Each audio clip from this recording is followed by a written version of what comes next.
Here, tap your tap it. Check, check, check. There we go. Perfect. All right. Is that picking up on my mic or is it picking up on your mic? Try it again. Check, check, check. Yeah, Great. absolutely. All right. All right, bet. What is good? What's up? What has changed since the last time you were here with Josh Silverman? We'll get to the nuclear shit later. I think we're in a safer place. I think so. Yeah, than we were the last time you were here. I think there's some good news, but Maybe not good. I mean, not good news. But no, you know, nothing's good. Nothing's good anymore. Yeah. But anything new with Josh Silverman though? No, just looking for a more permanent position. So I don't know how long I'm going to be in South Florida. Oh, for real? Yeah, hopefully the next few months. Where are you likely to move to? Hoping either Chicago or Boston. Oh, damn. Yeah. Nice scenes too. Yeah, real good scenes. Yeah.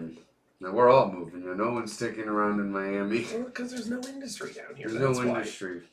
Unless you do fraud. There's. Well. Wow. Yeah. Well, yeah. Yeah. Wow.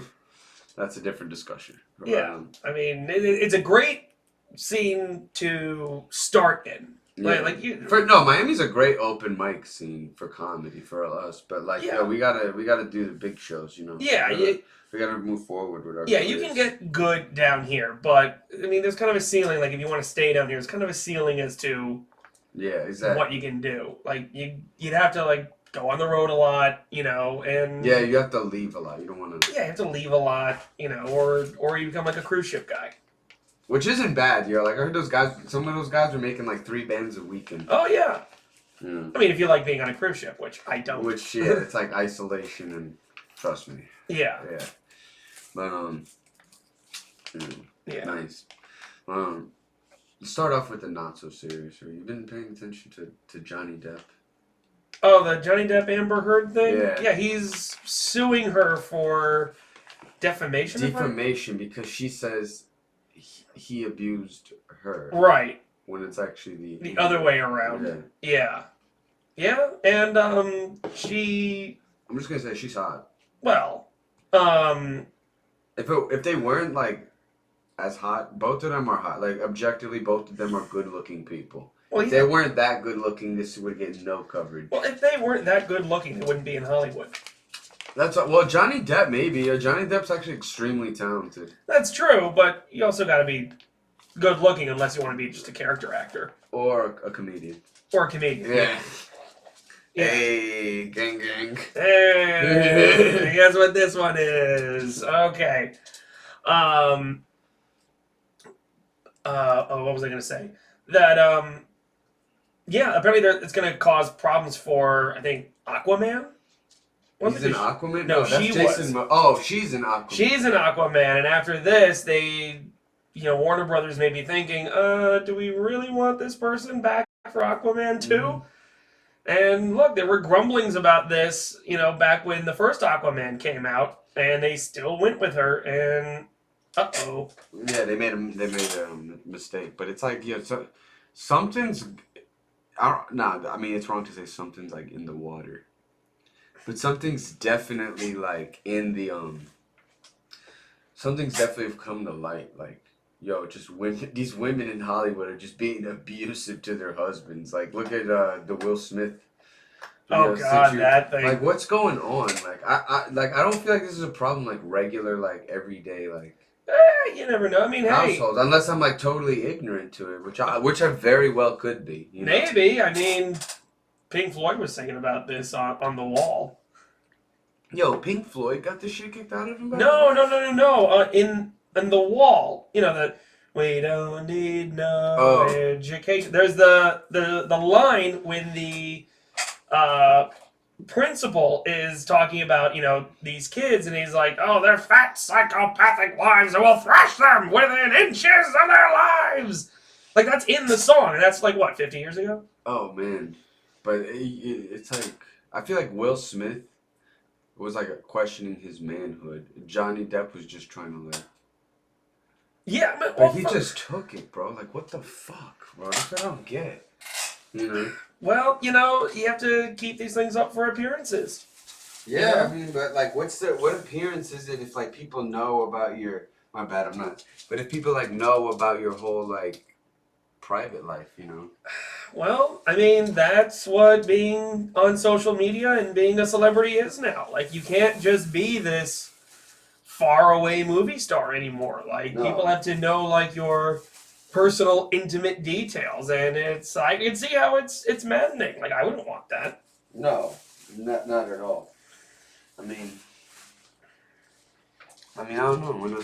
You smoking or no? No. No, but yeah, it's like even like Will Smith, like it's like yo, everyone knew his private life. Like Yeah. there's no like he might even look better if he just laughs at his wife. In that scenario, Yeah. it's like yo, they got one on you. Nobody fucks with you, babe. Yeah. Not even babe. Nobody fucks with you, bitch. Yeah. But She doesn't even get the babe treatment. She's been so bad to him. yeah, it's like what. I mean, I guess you don't want to go through like a public divorce or anything like that. No, but every if you're at that level, every divorce you're gonna have is public, bro. Like, well, yeah. I mean, I don't know. Are there massive assets that we don't know that he might lose or something like that? probably he's done more movies than her. Well, yeah, definitely. No, that's in Will Smith's situation, Yeah. and Johnny Depp too. Yeah, Johnny Depp. But don't forget Johnny Depp lost a lot of work because of her. Oh yeah. Yeah, he's. I hear that from what I understand because he lives in Paris now. Yeah. Johnny Depp. He went to high school down the street from here. Really? Yeah. I didn't know Let's that. not say the name of the city we're in, but Oh. even though, fuck. Yeah. Yeah. But yeah. Apparently, like he's so famous, like he can't do normal people things. Like people will just like swarm him if they see him out on the street.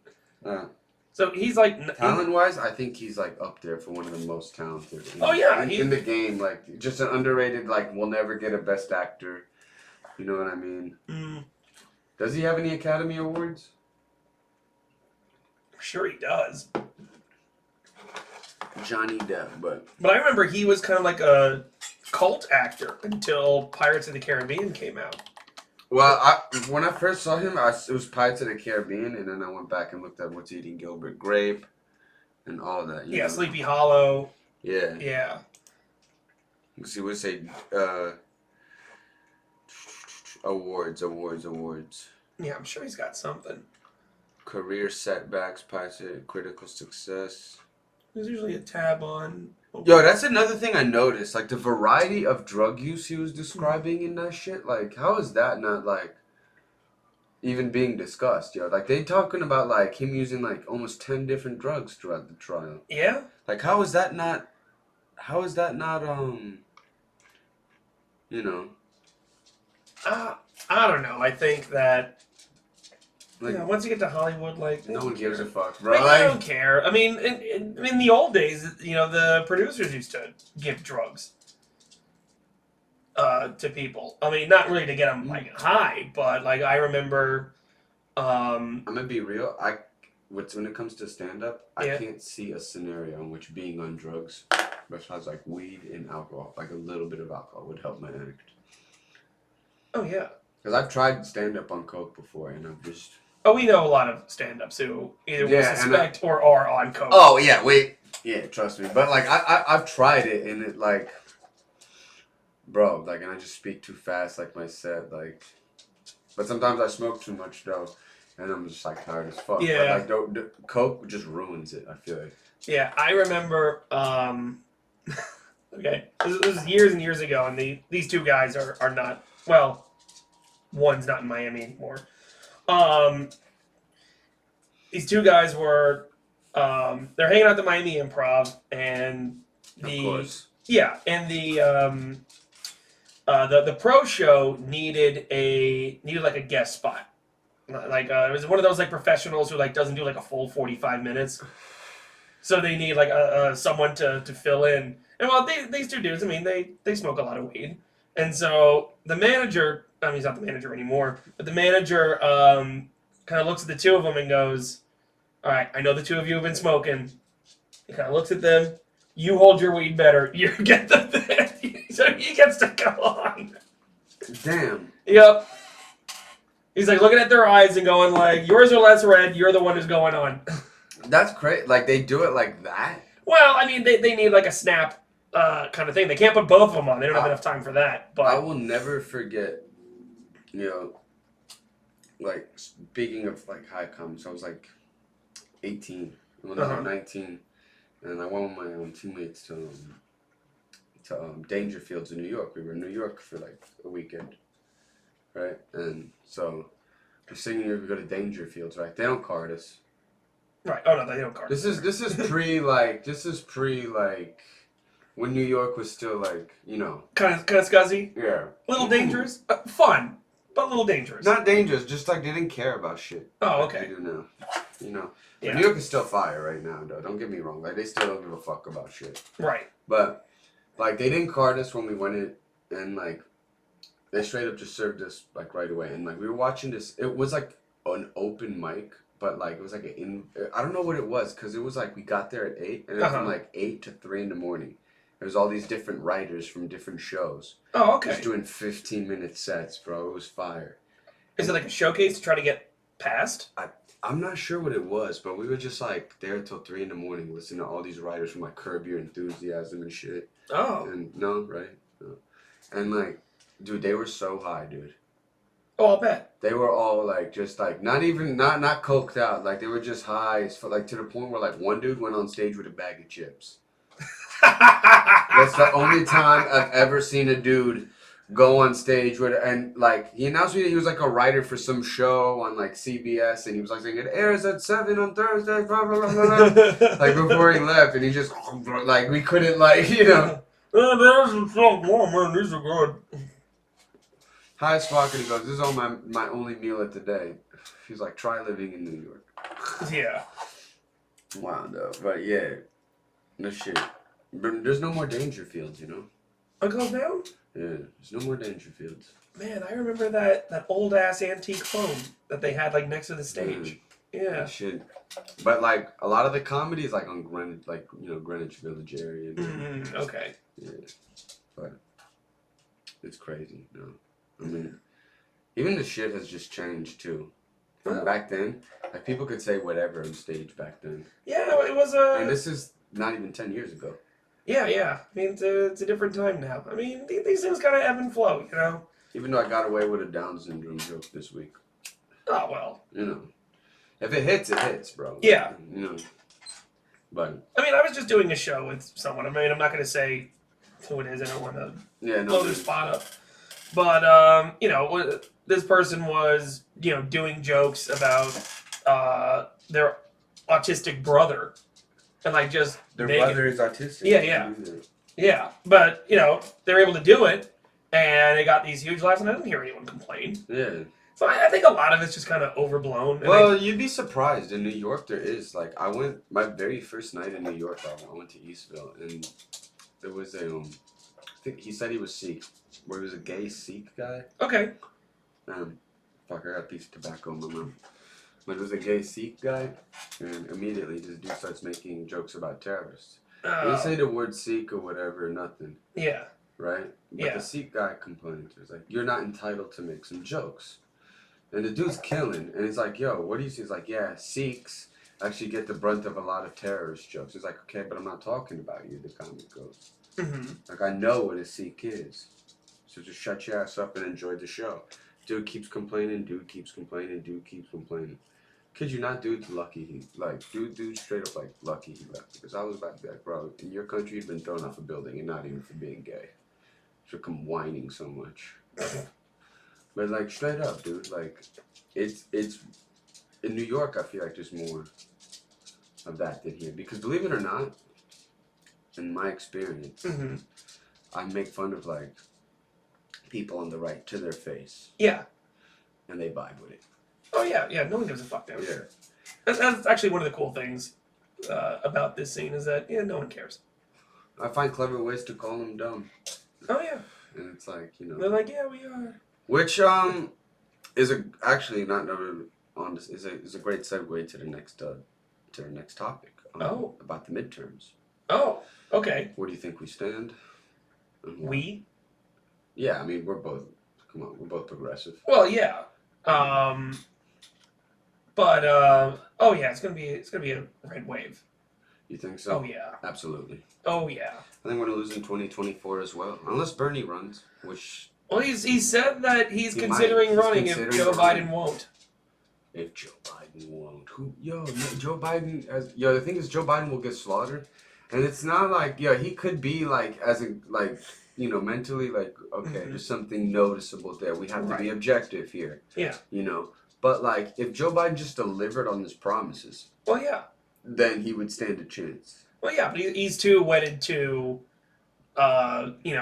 old government institutions. I don't know. These old men, you're towards the end of your life. What it wouldn't consider you to do the right thing for the people? Well, I mean,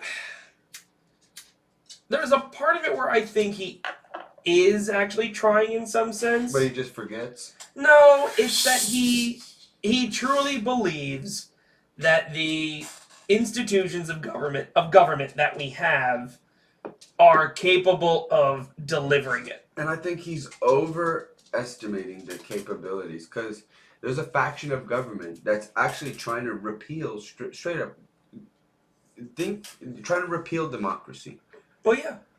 And these guys are going to slaughter us. Well, a lot of these institutions are anti-democratic, anti-small d democratic to begin with. I mean, the very institution of the Senate is anti-democratic. I think it's amazing to me how we can lose, though, and still have the most popular policies. Well, yeah. In the country. And that's where I wanted to really connect the comedy. But I think that we kind of do it to ourselves, the left. Yeah.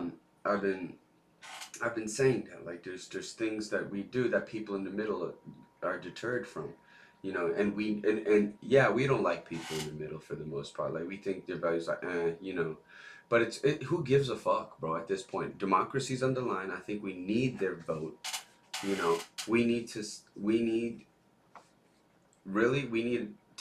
can't afford to slip up with taking debate and culture war issues, like we have to.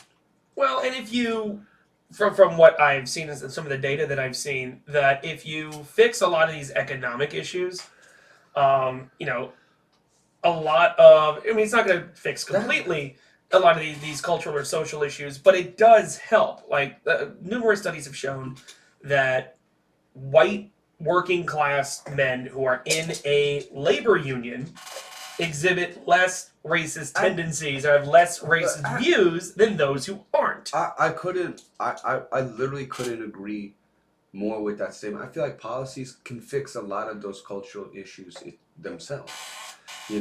I mean, we improved our rating on the social mobility scale. We have proper social safety nets. We have education reform. We don't district schools between certain neighborhoods, because in Europe, poor kids go to school with rich kids, and then guess what? Those rich kids, when they grow up and have big businesses and the dog's being very cute right now, and they inherit whatever business from they're less likely to screw over, people that didn't come from as great of a starting point as they did, because they grow up with them. Well, a lot of it is, you can't segregate upbringing, which I think we do by class, though. Oh, of course. I mean, it's by race, and then in this country, because race and class are so intertwined, it ends up kind of working out that way.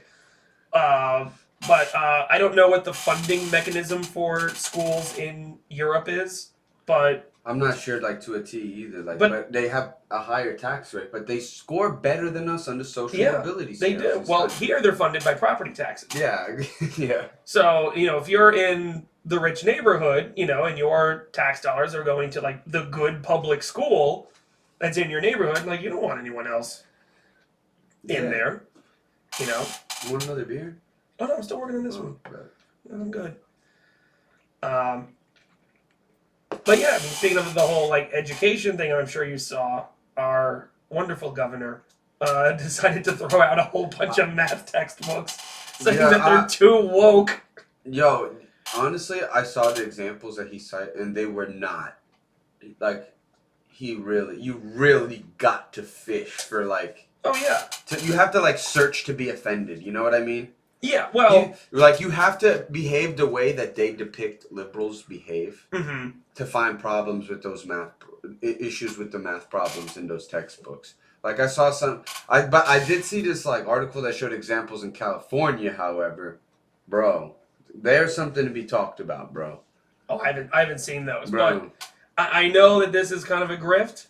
Well, actually, not kind of a grift. It is a grift, because guess whose textbooks got approved? The ones that are made by the company that's owned by Glenn Youngkin, oh, wow. the new governor of Virginia. It's interesting how that works. Yeah, funny how that all ends up working out. But it's all a grift. That's all this stuff is. But but when I look at the "Don't Say Gay" bill, I think like, yo, that's a cultural issue we're not supposed to take the bait on, because let me tell you what I believe was happening in schools prior to this bill. Okay. Nothing weird. No, I don't think anything weird either. Everything was normal, regular ass Florida school system, run-of-the-mill bullshit, whatever. Yeah. None of this shit was happening in the classrooms. If there was a kid that had two dads, the teacher would be like, yeah, that kid has two dads and that's okay. Some kids have two moms and some kids have two dads. That's okay as well. And then the discussion would be over. Yeah. You know what? I didn't feel like anything really, but Ron DeSantis throws out this fishing line for debate. I love how he like throws out debate. Yeah. He gets Disney to fucking like take a stance against it, so he like rage regulates a big company like Disney. It's like, you know, it just what is wrong with you? Law.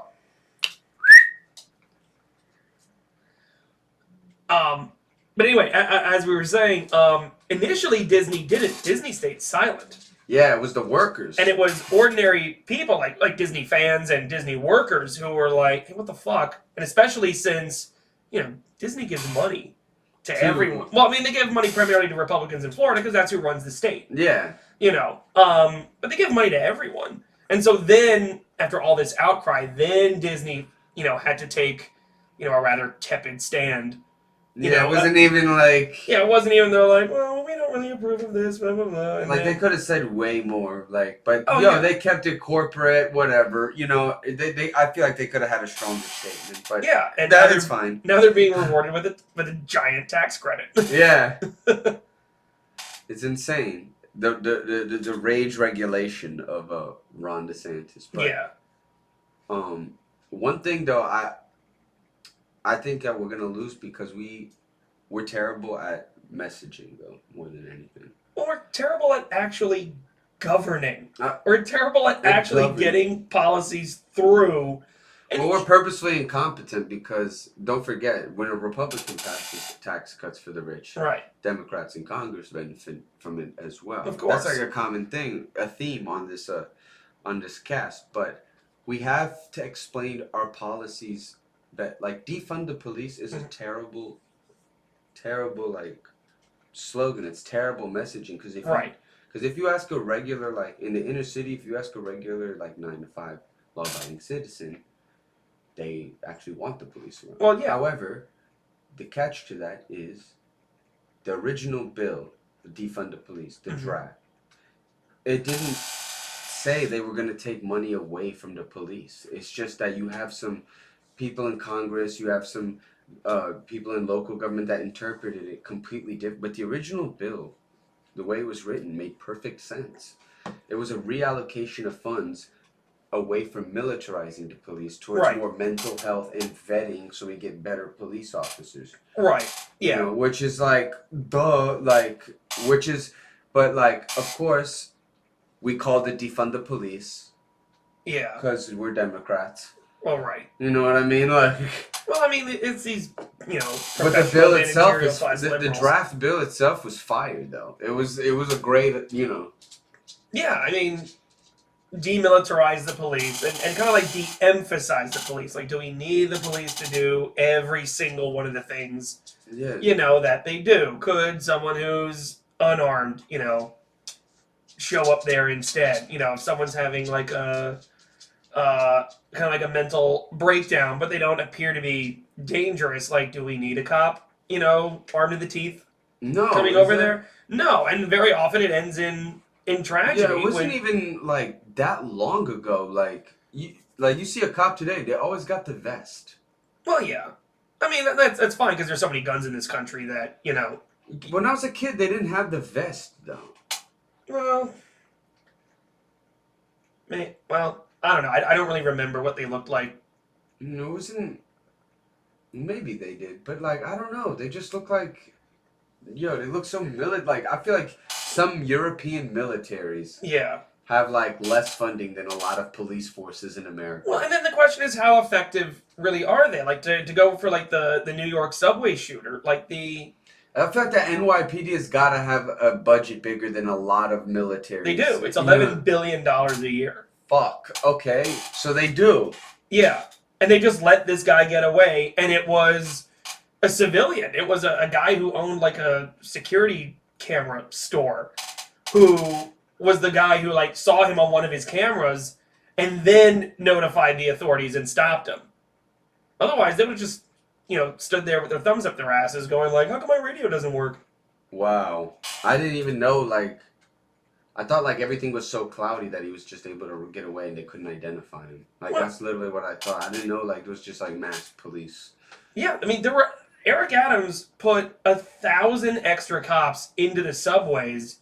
Really? Just Because I've been jumping the rail like ever since I that's what New York. Yeah, well, that's what they're for. They're for to stop people to jump the rail. They don't care about any of the other stuff. Like they don't stop the people who they weren't push there. someone off the platform and into a train or anything like that. You're burglarizing. No. They're there to stop people who are jumping the turnstile. Harass the churro ladies who are selling stuff down there and beat up homeless people. Like that's their job. Damn.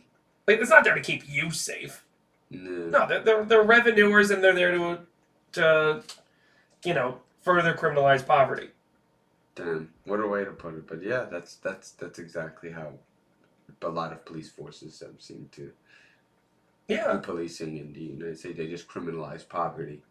Really, that's really police reform that we need when it comes, Yeah. But the reason that is because obviously because prison, we need prison reform and prisons are privatized. But that's another discussion for another. Well, yeah, and there have been studies and like some examples where especially with the homeless, like you just give the homeless an apartment. Yeah, we have more homes than homeless people. Yeah, we have more empty homes than homeless people. But I remember a couple of years ago, it was Salt Lake City. Bastion of progressivism, Salt Lake City, Utah. Tried this out where they're like, okay, let's just give the homeless like an apartment, like a halfway house kind of like apartment, instead of just rounding them up and throwing them in prison and all that stuff. Right. They found it actually saved the city money to do that. Wow. It saved the city money. It made the streets less dangerous. Crime went down. But they stopped it because people were like, oh, well, how come we're just giving them stuff for free? Damn. Yeah. That's crazy. Yeah, so meanwhile, we're going to spend more money and have more crime instead because you're like a bloodthirsty little twerp. Yeah. Damn. So if we just gave everyone a vacant house, like they would gradually go back into societies with most of them, yeah. I mean, Finland did this, and of course Finland did. Yeah, Finland just like it's crazy. Finland looks at things we do as like ways not to do it. Yeah. Like I watched this Vice about like prison in Finland, and they have like pictures of like prisons that look like ours as like something they never want to go back to. Right. Like in the like head of like the prison, like the correction in like. Whatever Finland, they have like pictures framed of shit that looks like ours. Yeah, that's I totally get it. Of course, Finland. Yeah, but they found that when they did this, like 80% of homeless people like got a job and like were able to like move out of like their government housing and actually get like housing of their own. Wow. Within like 6 months. And that's and like the thing is, I think in 6 months you can go from like convict to like not working because you're incarcerated to, right, not even convict but just like homeless, as well, to having property. Yeah. Within 6 months. If that's, if that's not social mobility. Yeah. Like, think about the social mobility is the American dream. Right. Hello? Yeah. Like, think about it. You just moved up. You own property. You're basically owning property in America is like today's is like back in the day. Like, you could, all right. In the 90s, I feel like owning property was like middle class. Oh yeah, definitely. Today, owning property is like upper middle. Is the 90s upper middle class? Oh yeah. You know what I mean? And Oh definitely. In the 60s, in like even before, like, bro, before the 90s, before the 80s, like, bro, poor people had property. Yeah. You know what I mean? Yeah. Like, think about that we don't have social mobility anymore. No. Well, we do. It's just down. It's just it's just terrible. We just become poor. Yeah. Yeah, I think what is it? Millennials are the first generation who are going to have a lower standard of living than their parents are. Yeah. Yeah, it's all because we've put things like property ownership out of reach. Yeah. It's impossible for real. Like, to just to think about, I don't have property, which sucks. Oh, me neither. It's crazy. My mom always told me real power is property. Yeah. Because it's physical space on a map. Yep. In your name. But is it really? Because you got to pay property tax and shit like that? Well, I mean, it's property taxes, but still, I mean, you can deduct the mortgage, at least in this country, you can deduct the mortgage from your taxes. Right. So yeah, you're paying property taxes, but you're not paying rent. I mean, you pay the mortgage. But is that space on the map in your name? What, rent? No, not rent. If you own. Oh, if you own, yeah. All right.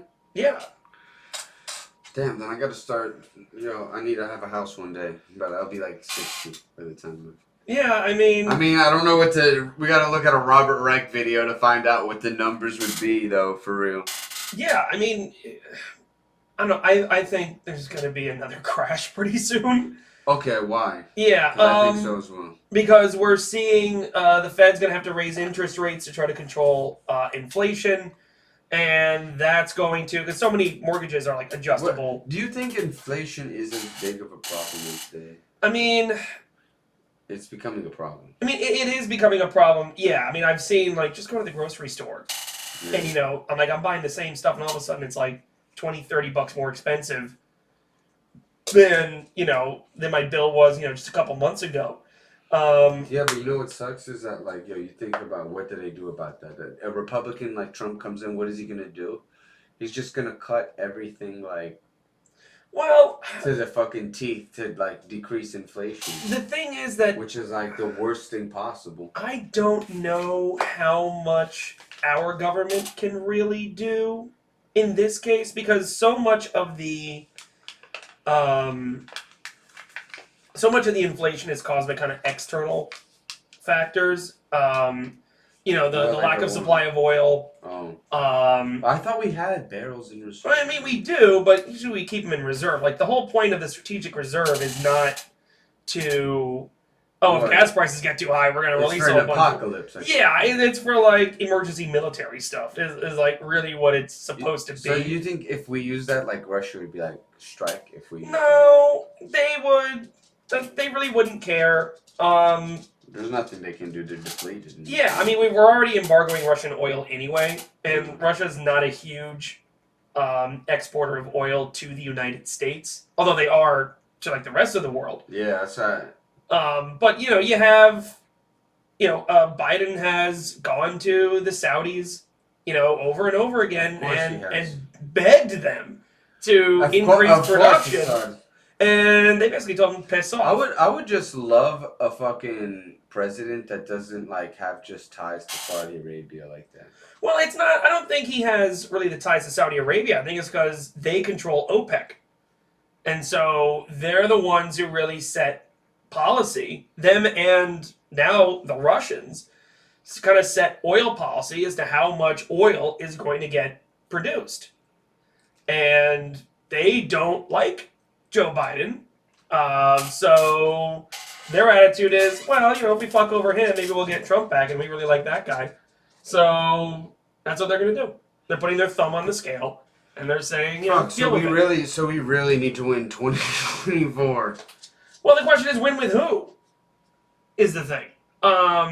Assuming Joe Biden. Let me tell you, people will stay home for Joe Biden. Yeah, I don't think so. Yeah, I think his approval rating among young people is horrible. Just crashed. Like, it's down like 30 or 40 points from the beginning of his presidency. Young people, you know what I love? Young people say that he's not woke enough. And the right says he's too woke. Woke is one of these terms. I mean, woke has become... That's what I love about Joe. Like it's like, or they try to paint Joe Biden as a socialist. It's yeah. Woke... I wish Joe Biden had one fucking socialist policy. Yeah. I mean, woke, socialist, communist. I mean, even even no. Liberal, communist is when you is the silly territory. But I mean that those words, they don't have any meaning anymore. They're just stuff right wingers don't like. That's it. Yeah. That's all it means now. Yeah, like, it doesn't have these are words that used to have like a very specific meaning. It's crazy because like other Western countries, they don't like use these terms like. No. It's like, I'm a social democrat. Boom. Yeah. You know what I mean? Like, if you ask me what I am, I'm a social democrat. Yeah. You know what I mean? Like, right. Plain and simple. Like, okay, believe in free market, all that shit, but I just think we need higher taxes and more regulation. Yeah, but otherwise you like a market-based economy. And the 28th Amendment would be nice. The 28th Amendment? Yeah. To do what? Take money out of politics. Oh, okay, yeah. You know. Yeah, that'd be nice. That'd be nice. Yeah, but they've been campaigning on that since at least the 90s. I want to say even earlier than that. And everyone gets, says, "Oh, we're gonna take money out of politics," and then all of a sudden they get in and I remember watching the governor debate between Cynthia Nixon. Yes. From Sex and the City. Yeah, from New York. Yeah. Yeah, she was on the show Sex and the City. Yeah, I know. And she was a progressive. Yeah. She was running against Andrew Cuomo. If I lived in New York, bro, I would have probably voted for Cynthia Nixon. Oh, I definitely would have. But fuck the Cuomos. Yeah, fuck the Cuomos. But Andrew Cuomo sitting there and going, we need to get money out of politics. It's just like, you are. Yeah, you are the money in politics. Yeah. You're in politics to get the money. Yeah. It's crazy. Like, it's like Saddam Hussein offering his condolences to a family he just killed. Yeah. To the family of some, you know what I'm saying? Yeah. Yeah. And it's insane. It's insane, but but there are things that we say that don't poll well, like defund the police. Okay, I mean, but we have to clarify these messages. Exactly. Because we're so bad at messaging. Democrats do it to themselves, bro. I swear to God. Oh, yeah. And then we have other things, too. Like, dude, there are cultural issues we take debate on, which we should just not be doing. Right. Like the trans shit. It seems a common thing, but we shouldn't be taking debate on that. Yeah, I mean, it's... That is a cultural issue that is not policy-based as of now, bro. Yeah, I mean, I think gender identity is it in the various, like, civil rights acts and all that other stuff? It should be. Okay, so yeah, just put it there. It already is, but, like, the thing is that, like, the right will bait. I feel like the right will say horrible things. Of course they do. They say, like, terrible things on loop. Yeah. About a certain disenfranchised group of people. Of course. Right? Regardless of what that disenfranchised group of people. And then we, like the left, the far left, not we, because I don't feel like I'm far left, you know what I mean? But like, we take the bait and we'll virtue signal our way out of the boundaries of common sense to combat like that terrible shit they're saying on a loop. You know what I mean? Instead of just letting them say it so they look ridiculous, Yeah. Well, we always take the bait, and I cannot stand that. Like we don't play the game properly. No, we don't. and it's all about really just getting results, and appealing to the to the working class of the country. And the thing is that I think the Democratic brand is so tarnished because they're like, well, we'll elect these people and then they're not going to do anything. But the Republicans come in and they're like, yeah, they don't give a shit about us either, but they fire up the red meat for their base, and that's enough where they'll be like, oh yeah, fuck those people, and then they'll at least get that part out of it. Yeah, I was like, I always think like, imagine you're on like a, just imagine for a second, you're like in public transportation in either like New York or LA. Okay. Right, and you're also versus public transportation in a city in Europe. Yeah. Say Paris. All right. Maybe not Paris, but the same. Oh, okay. Yeah, but like Amsterdam. Okay. Even Bologna. Like, oh, sure. Okay. All right. So you go say some racist shit out loud. Yeah. In a train in New York or LA. You're gonna get shot down. You're gonna get the shit kicked out of you. You know what I mean? People are gonna take out their phone and be like, "Look at." Yeah. You know what happens in like somewhere in Bologna? I feel like. What? Nothing. Everyone just looks at you like you're a fucking idiot, and no one ever wants to deal with you. Like people just leave you alone. You're like repellent. Yeah. Which is the way like we should treat it. You know what I mean? Instead of. Well, I've seen other things. I saw. Because the second you start like in the New York L train, the second you start like beating the dude up for saying whatever racist shit, you're committing the crime, In Italy, they just, you're an idiot. No one will ever fuck with you again. We gotta play that game. We have to just let the Republicans speak, and I feel like that's the way we can get like votes from people in the middle. Yeah, I mean, just let them be more and more ridiculous until they end up turning people off of them. But I did see this one. Actually, it was a buddy of mine. He went to Berlin, and he was at this bar. And it was like a bar that's like an American expat bar in Berlin. It's American expat. But like it's populated by like Americans who moved to Germany. Oh, okay. Yeah. And this guy shows up, and he takes his shirt off, and apparently he's got a whole bunch of like Nazi tattoos on him. The entire bar got up, threw his ass out, and just beat the shit out of him right there on the sidewalk. Wow. Well, that guy was a Nazi. Well, yeah.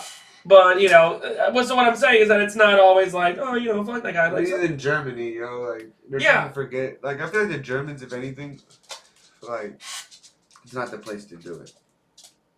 Well, no. I mean, Germany is illegal. To be a Nazi. Yeah, to have, like, Nazi... And here it's legal somehow. Well, yeah. It's insane. Like, I remember... that is insane. Certain, like, you remember, like, the Wolfenstein series of games, of video games? Yeah. Yeah, like, they're not allowed in Germany. Really? Yeah, because you're not allowed to depict Nazis in anything other than, like, the strictest historical context. So what about Call of Duty? Call of Duty, certain ones you can, or they have to make changes to the game to where, like, they're not, like, explicitly Nazis anymore. Wow. Yeah.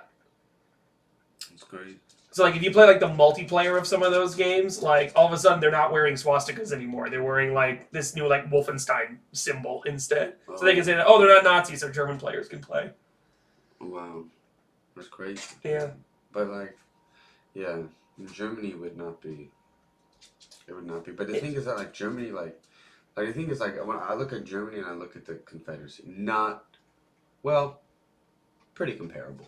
Well, I mean, the Nazis were inspired by the Confederacy. The treatment of slaves. And Jim Crow laws and all that stuff, yeah. Very comparable. I apologize. But what's crazy is the Nazis, like, we want nothing to do with that past. People in the South are still like, the Confederate flag is part of our history. It's like, there's no shame in, like, with that, not even that flag, but, like, even, like, I get the tearing, the replacement of Civil War general statues, Yeah. Like, there's no shame. Yeah, you're not supposed to put... You're not supposed to embrace that history. You're supposed to look at that as a bad, The irony is that the same people who are complaining about like participation trophies, are putting up monuments to the people who got second place in the Civil War. Yeah, that's what I don't. That's what I mean by education, like reform. Like, there's a serious lapse. That's why, CRT isn't like this crazy radical thing that Fox News tries to depict it as. That's what I like. CRT it's crazy because actually I never took CRT, but I know tons of people that took CRT in college. That's be like graduate level stuff. That's usually when it gets taught, or like in law school. Well, no, there's like CRT, like there's remedial, like. Not remedial, but there's like race and diversity. Like I took race and diversity, but there's also like race theory, not critical, but there's also like race theories class all over college, yo. Yeah. And it's not like these radical, the name of the class, to just put it in layman's to these people's, how to Google government statistics to prove systemic racism actually exists. That's it. In a nutshell. Okay. Like, I don't know if that's a long ass title, but. Alright. I feel like that's what I would call the class. Oh, okay. Yeah. You know what I mean? Like, yeah. Yeah, I mean, there's no shorter title, but. I mean, the crazy part about CRT is that the people like will complain about, like your Robin DiAngelo's and your Ibram X. Kendis and, those people, who give all these, like, anti-racist and diversity, workshops and charge companies, hundreds of thousands of dollars for them. Like, if they those are bullshit. Well, I mean, they're bullshit, but the whole idea behind what they are saying is that, well, if we change individual, let's face it, white people to be less racist, because they don't care about any of the other ones. They're like, you don't do anything. Yeah. If they can change individual white people's attitudes and make them less racist, then society will be less racist. Whereas critical race theory itself says that individual prejudices are not the reason why you get these systemic outcomes.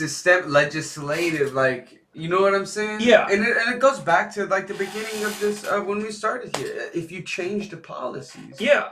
Exactly. A lot of the cultural issues, not all, but a lot will solve themselves. And exactly. Racism won't solve itself. No, but I mean, you're not going to get people who are shitty, but... like, gaps that we have in our systems may close, Yeah, start exactly. to close up.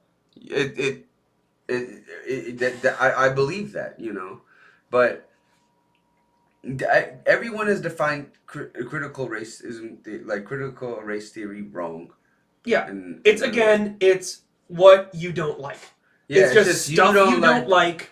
That's all it is. They say, in classes, people are being separated by oppressor. And I'm like, bro, I've read a few articles from fringe, left-wing, and right-wing websites claiming, and left-wing websites claiming this is the way to do it, right? But these are like crazy blue-haired, you know what I'm saying? Like, just not legitimate journalists. And then I've read, like, on the right, people claiming this is happening rampantly when it's not. Right. There's, like, maybe, like, a case here and there. Yeah. In a small pocket.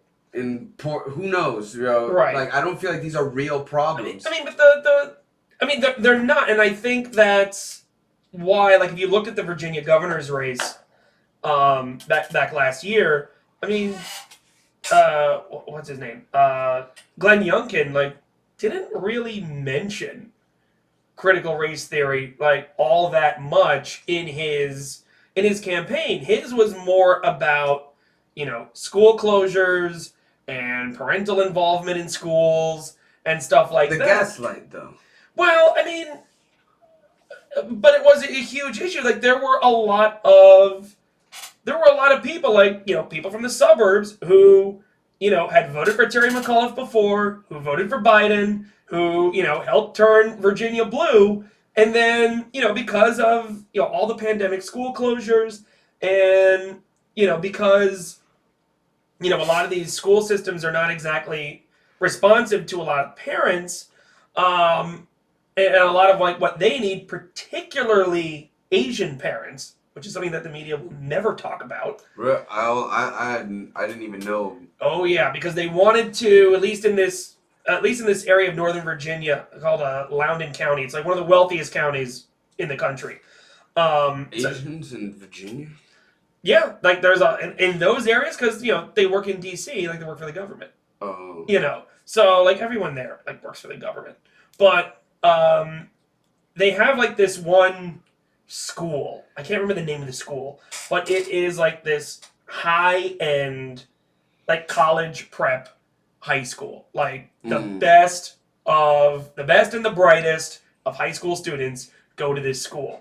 And what the governor wanted to do was to like de-emphasize that school and like try to build other ones, but then try to like redistribute, people into other schools. And the Asian parents like, no, we get our kids into that school so that they can go to Ivy League schools and Ivy League equivalent schools. Yeah. Like, we don't want you splitting this all up and then hurting our kids. So you had this huge double-digit swing to public schools? Well, I mean, this was a public school, but it was like a magnet school. Oh, did it grade to be fired? No. Yeah, like it's not a private school, but it's like so they were just like redistricting the kids to other. Yeah, kind of like trying to I guess diversify the school or something like that. And the parents there were like, no, like we tried out for what they wanted to do. No, here's what they wanted to do. I'm sorry. They wanted to get rid of certain testing requirements to get into the school. Make it easier. Right, essentially making it easier. All right. And the parents were like, no. Like, we're in this school because the best of the best students with the best of the best teachers are here, and we're not having that. We're not endangering. Because our kids had to pass this. Our kids passed this test. I mean, sorry that your kids didn't. I think that's selfish, though. I mean, it is, but as a parent, you want your kid kind to. Of selfish, though. It is. I get where they're coming from. Yeah. But at the end, what's wrong with diversifying the school? Right, but I think there are ways. I don't know what those ways would be, but I want to believe that there are ways to do it without, kind of making it seem like the school is now easier, and making it feel as though the school is not unique. The school's not this special hyper academic, kind of place anymore. I'm sure there are. I mean, colleges have been doing that for years. Too. I mean, that they're trying to, and in some cases, I mean, there's kind of an irony of all these schools, trying to get rid of the SAT. Like Harvard has said that they're not accepting the SAT. What are they going to take, the ACT? Anymore? No, I think they're just not doing standardized testing. So you just got five. You can have some schools are stupid schools though. I went to a stupid high school. If you gotta. There were stupid kids that had Well, I mean, there were valedictorian. I don't want to. No, and I think this is fact. This is kind of the problem is that you have kind of these lack of educational opportunities for a lot of these kids. Where if you go to the neighborhood school is just not good. They don't offer the classes. So the SAT could be if they actually is smart. Well, because look. And they could go to a shitty school but be bright as fuck, and the SAT be their pass. I taught test prep for years. Those classes work. I got fire score. I took that class for it took 2 6-week classes before the SATs. Yeah. And I got, I'm not gonna front, I got a fire score my first time, nice. And then the second time, I was I did so good the first time. I'm just gonna give a fuck. Oh. But I mean, what I'm saying is that, look, the tests have, a lot of issues, but it is the one thing that, in theory anyway, is the same for everyone. Because, in theory, it's the one thing that's you could just be a good test taker, too. That's true. And, I mean, the SAT, if I remember correctly, was actually created by what became the SAT, was created by the Army. as like an aptitude test. Like I want the army really fucking Well, knowing who knows shit and who doesn't. Well, I mean, for certain jobs, as the military becomes more and more technical, then yeah, you would want to know that. Mm. And eventually becomes the SAT. And here's the crazy part. So Harvard is an early adopter of this test. Yo. And then 1920, the board and the trustees and the alumni of Harvard are horrified to discover that fully a quarter of their incoming freshman class were Jewish. And they were like, oh, we can't have this. Why not? It was just anti-Semitic? Of course. Oh, man. Yeah, these are the kind of, like, no Jews allowed, like, country club kind of people. Like, yeah, that's who went to Harvard back in the day. Oh, man. And then it became Asians. Well, yeah, and then that was, part of the... So what Harvard did was that they added this, like, interview process afterwards. Like, that's what the interview part for it was. It was to keep Jews out of Harvard. Really? By saying, like, oh, like, you're not one of us. Fuck Harvard. Well... Fuck Harvard, Yeah, and so this move to kind of, like, de-emphasize the SAT, like, while I kind of understand it, like, it's also... It's clearly going to be used to, I don't want to say discriminate against, but you only have so many slots to fill at Harvard. So if you're filling them with one kind of people, it means you're not filling them with another kind of people. So it's going to be viewed, and even though this is something that... There's so many other Ivy League schools. But, I mean, like, this is like a trend, throughout, is what I'm saying. Yeah.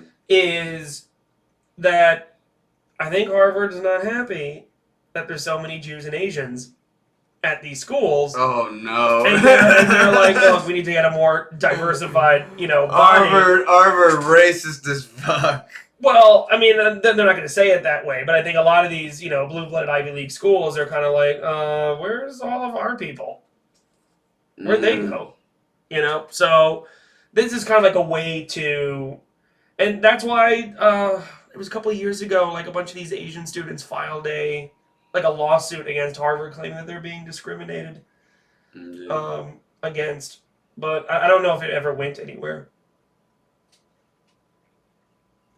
Damn, and it never went anywhere.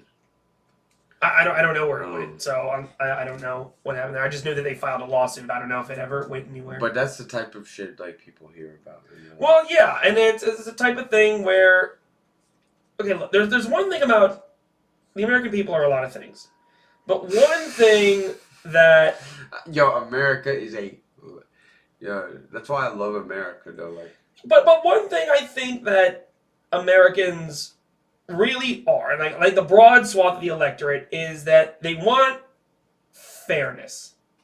They want to feel like the best people are in the best positions because they've worked the hardest, they're the most talented, and all that. And I think we're seeing so much of why we're seeing like this big breakdown in a lot of, I guess, what people would call wokeism or any of that kind of stuff, is that we're seeing that the people who are at the top, let's face it, aren't the best and the brightest.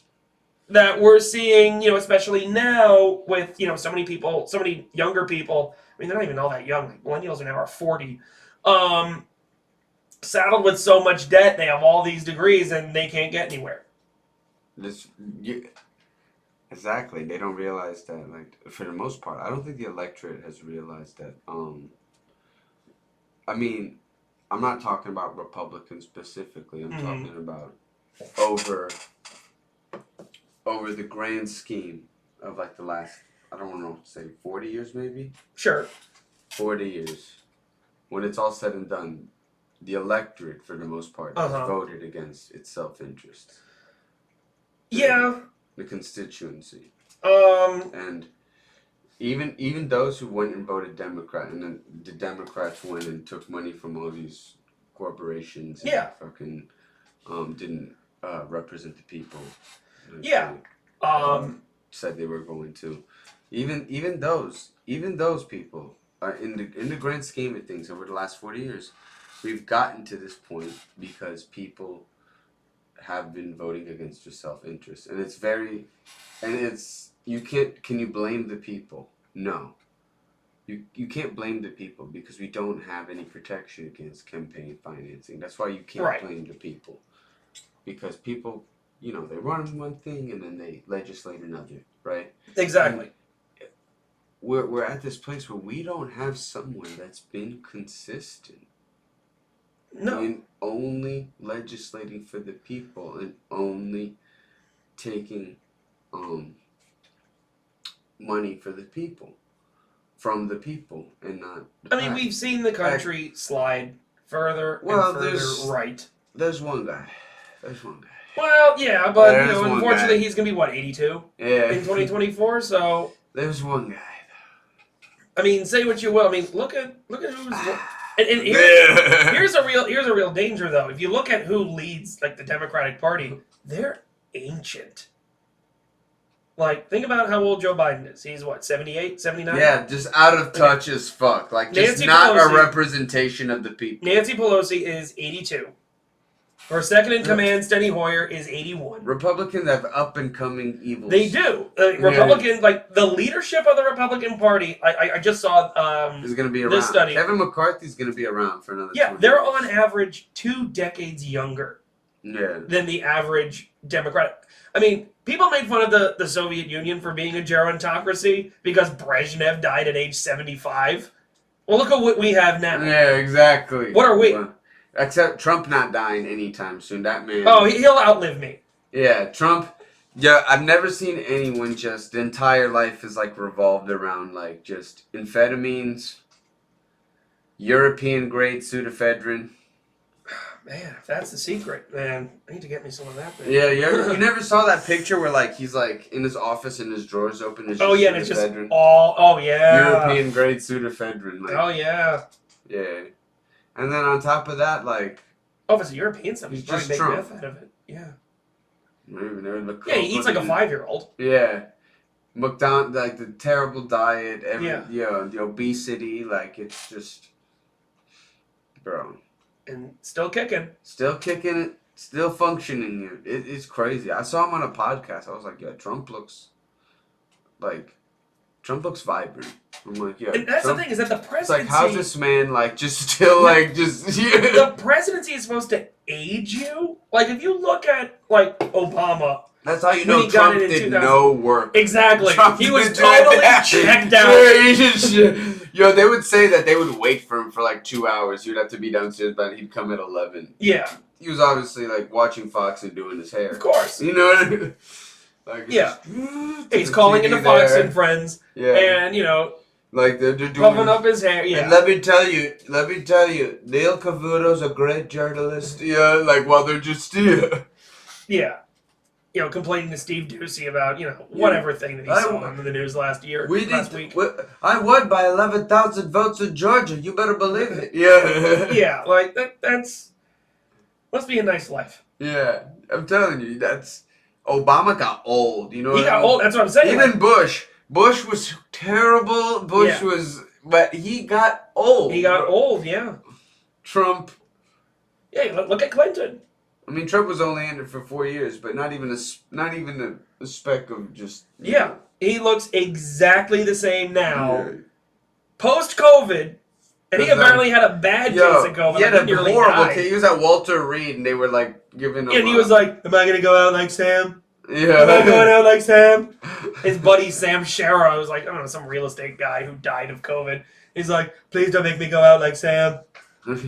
That's what he said. Oh yeah. Damn. Yeah. Where'd you read this? Oh, these were. I want to say it was in either Rolling Stone or Vanity Fair, one of those two. Because, like, of all the people, like, I don't want to go out like Herman Cain. Like, like, no, Sam, some Jewish realtor.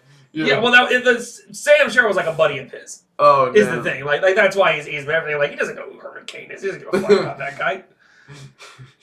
999 Shucky Ducky. That guy. Yeah. That's crazy. But no, apparently he got like monoclonal. The monoclonal antibodies, yeah. That Joe Rogan got. Yeah. Damn. Yeah. That's wild. Yeah, that's what happens when you have money and power. You can get that. Well, now monoclonal antibodies. And then he goes and he does the stance where he's like, "Yep." The man, it's like, God.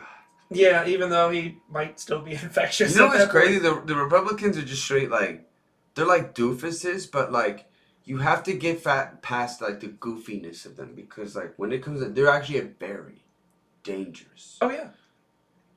You know. They know what they're doing. Their policies actually endanger the public. Yeah. When it's all said and done. And that's why I always try to explain to them, like, yo, the Democrats have to limit the goofiness. Yo, there's some issues we got to be objective on. But we deter a lot of voters. The goofiness is all they have. Because the Democrats aren't going to do anything to stop any of the growing corporatism or any of that kind of stuff. They don't care. They get money from them. They get paid by them. But low-key, when I talk about democratic goofiness, in many cases, like, I'm talking about, you know, places like people that have said defund the police. That's one congresswoman. Mm-hmm. It's like, I'm done with the police completely. Someone that actually said that. You know, small pockets where there's like, you know, what Ron DeSantis is describing, a small pocket in California where it's actually a reality. Yeah. They have that to hone in. Who gives a fuck? Right? Yeah. Why don't we hone in on, they have fucking militia groups. They have fucking dangerous fucking shit, bro. Yeah. You know what I'm saying? They have like actual people that know how to make explosives. They have people, they have racist gatherings. There's like many social clubs that have that. These are supporters of the person that's gonna. Why don't they hone in on these things? Like, okay, there's a crazy parent that's, what's it called? Teaching this child to be the opposite sex or because of. All right, who gives a fuck about that? There's actual danger. Like, why don't we do that the same way they, you know? Why don't we have our dangerous armed crazies? No. Why don't we hone in on issues the same way they do? Like, why don't we fucking highlight in the media things like the 3%ers fucking training in the force or some shit like that? Well, what is like? If we're gonna go tit for tat, okay, they have a small tiny smidget of goofiness, low key, but we have to limit that, you know. Because we're giving them fuel. There is goofiness. Well, I mean, but there's more than just the goofiness. I mean, a lot of Republicans... That's not a danger to the public, though. But they can look at places like L.A. or San Francisco where there's just massive numbers of homeless people. And they can go, yeah, these are Democrat-run cities in a Democrat-run state. And if you put them in charge, the whole country's going to look like that. Well, don't forget, it's corporate Democrats. Really. Well, it is, but those are the only Democrats you get! That's all you get around here, yeah. Because I feel like many corporate Democrats are just like Republicans with an invisible cloak. They're just Republicans who don't hate gay people. That's all they are. It's crazy. If a corporate Democrat... Yeah. I always think about this, you know. Like, okay. Corporate Democrats, the only thing is that they play into the stuff they hone in the right. Right. You know what I mean? Like, yo, defund the police. A corporate Democrat will sit there and be like, yeah, we got to defund the police, right? While simultaneously funding the police. That's what Joe Biden did. You know what I mean? Like, it's that's what a corporate Democrat does. If a corporate Democrat, right, went to Europe. Uh-huh. So random, say a corporate Democrat went to fucking... Yeah. Not a bad example. Say a corporate Democrat went to fucking Finland. Yeah, they'd be considered... He would be the most right-wing fucking candidate to fucking hold public office, bro. Oh, yeah. Yeah, that's how far right this country is. And if a Republican ever goes there, they'd be to the right of even the fascist. You have a 10% smidget that's... And they're not even like super left. Like when we talk progressives, they're just... You know, your run-of-the-mill social democrats like you find in any other European country. They'd be a moderate in Europe. Yeah, they'd be a moderate in Europe. Yeah. You know, like AOC would be just a moderate in Italy. AOC would be a regular politician. Yeah. Just a moderate. Yeah. You know. But, like, the thing is that we really need to catch up with the Western world. Well, we can't because we don't have the people who can actually Well, we can't right now because we have the prospect of fascism. But facing I us. mean, even still, I mean, you combat fascism by, making it so that, well, you have to do one of two things. You have to crush them immediately. What do you mean by crush them? I mean, you literally have to like stomp them out, which we're not going to do. What is stomp them? Like, you mean? Like actually like fight them, kick the shit out of them. Oh, they have them. the bikers, the three, but that's not happening. That's not happening. It's taking too long anyway. So the other thing you would have to do is that you would have to actually make economic gains among the, not just the working class, but among the what were known as the, I guess you could call them the lumpen bourgeoisie. What's a like small business types. Whoa! I hear small business Republican radar. No, well, that's the thing is that so often that they're ignored by both parties, but at least Republicans may put like one piece of red meat or something like that for them. One piece of I love. That's basically it. It's a fake small business. It's party. fake. Yeah. I mean, look, fascism is really controlled at the top. So I mean, if Donald Trump would very easily in that. He is already clearly displayed. You could make the argument. Can you? I mean, I think you can make the argument. You could. He's too incompetent. I think he's just too lazy. Exactly. He says the most fascist shit, and the people behind him are the people that fucking are down to do it. Yeah, those are the ones who do it. Those are the ones that do it for him. Yeah, but he himself is just too lazy to just he doesn't have the work ethic of Mussolini. Oh no, he'll quote Mussolini. Yeah, but he'll have like Stephen Miller do it. Yeah, like those are the guys. Stephen Miller's the guy. Yeah. He's younger than us.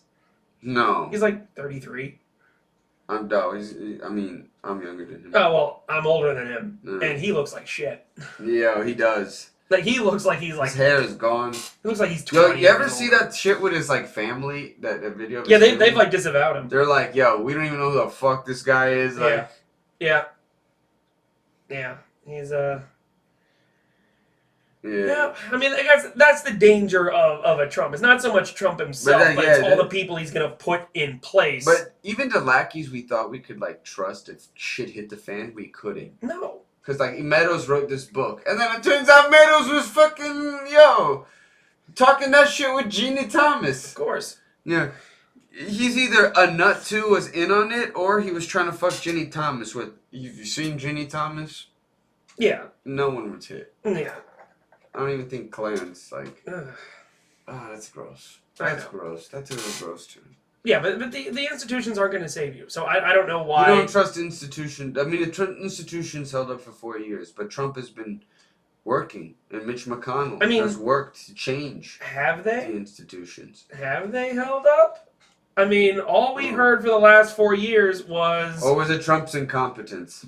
I mean, all we heard for the last 4 years was how, Trump is a Russian puppet. Oh, Russia this, Russia that, Russia this, Russia that. It was projection from the DNC. Exactly, and then, Mueller gives his report, which, by the way, when he testified... Which didn't... by the way... Did nothing! It's not that, what was in the report could easily, there's a case to indict Trump easily in the report. But the report says But he didn't do it. If the report says that, we didn't really find anything that would rise to the level of, criminal behavior. It was a giant nothing. It was nothing. You don't think there was anything in the Mueller report? Who cares? So he gets help from the Russians. How many of our politicians have gotten help from the Saudis or the Israelis? Yeah, true. Yeah. Who cares? That's true. Yeah, but it really was projection from the DNC. It is, because they could not conceive of them losing that election. That alone, right there, gave the DNC so much, it's a surprise that they were able to even win the next election after that whole nothing burger, It wasn't a nothing burger. There was shit in there, but it wasn't, it's if you indict Trump for this, we have to hold a different standard now. Well, yeah. But they're not going to. No, and they're not going to do anything to Trump either. Even now, I'm hearing from the reports from the Southern District of New York that they're... I just literally just this second got a tweet news story saying Donald Trump is held in contempt for not complying with the New York subpoena. Oh, okay. Does that mean there's a warrant? I mean, I guess, so he doesn't go to New York anymore. Whatever, he's going to live in Mar-a-Lago anyway. Yeah, like, but what's his gonna building happen? is he can never go to New York. Well, I mean, what are they going to do? I mean, That's are they wild. really going to arrest a former president? I mean, what if they do in New York? I mean, maybe, because he's very unpopular there. But at the same time, like, there are reasons why presidents don't go after their predecessors, no matter how much terrible shit they've done. That's why Obama was like, we tortured some folks, but we gotta look forward, not backward.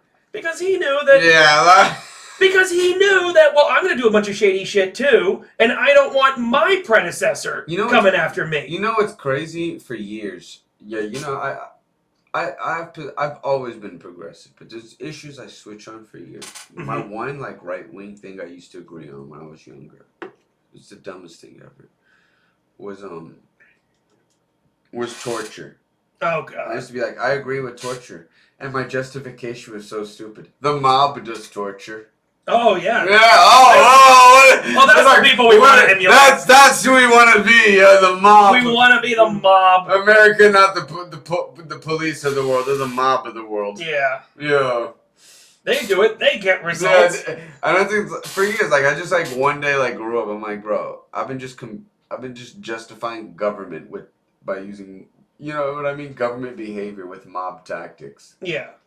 Like. But it is true. Like, people are more likely to say shit. Yeah. You know.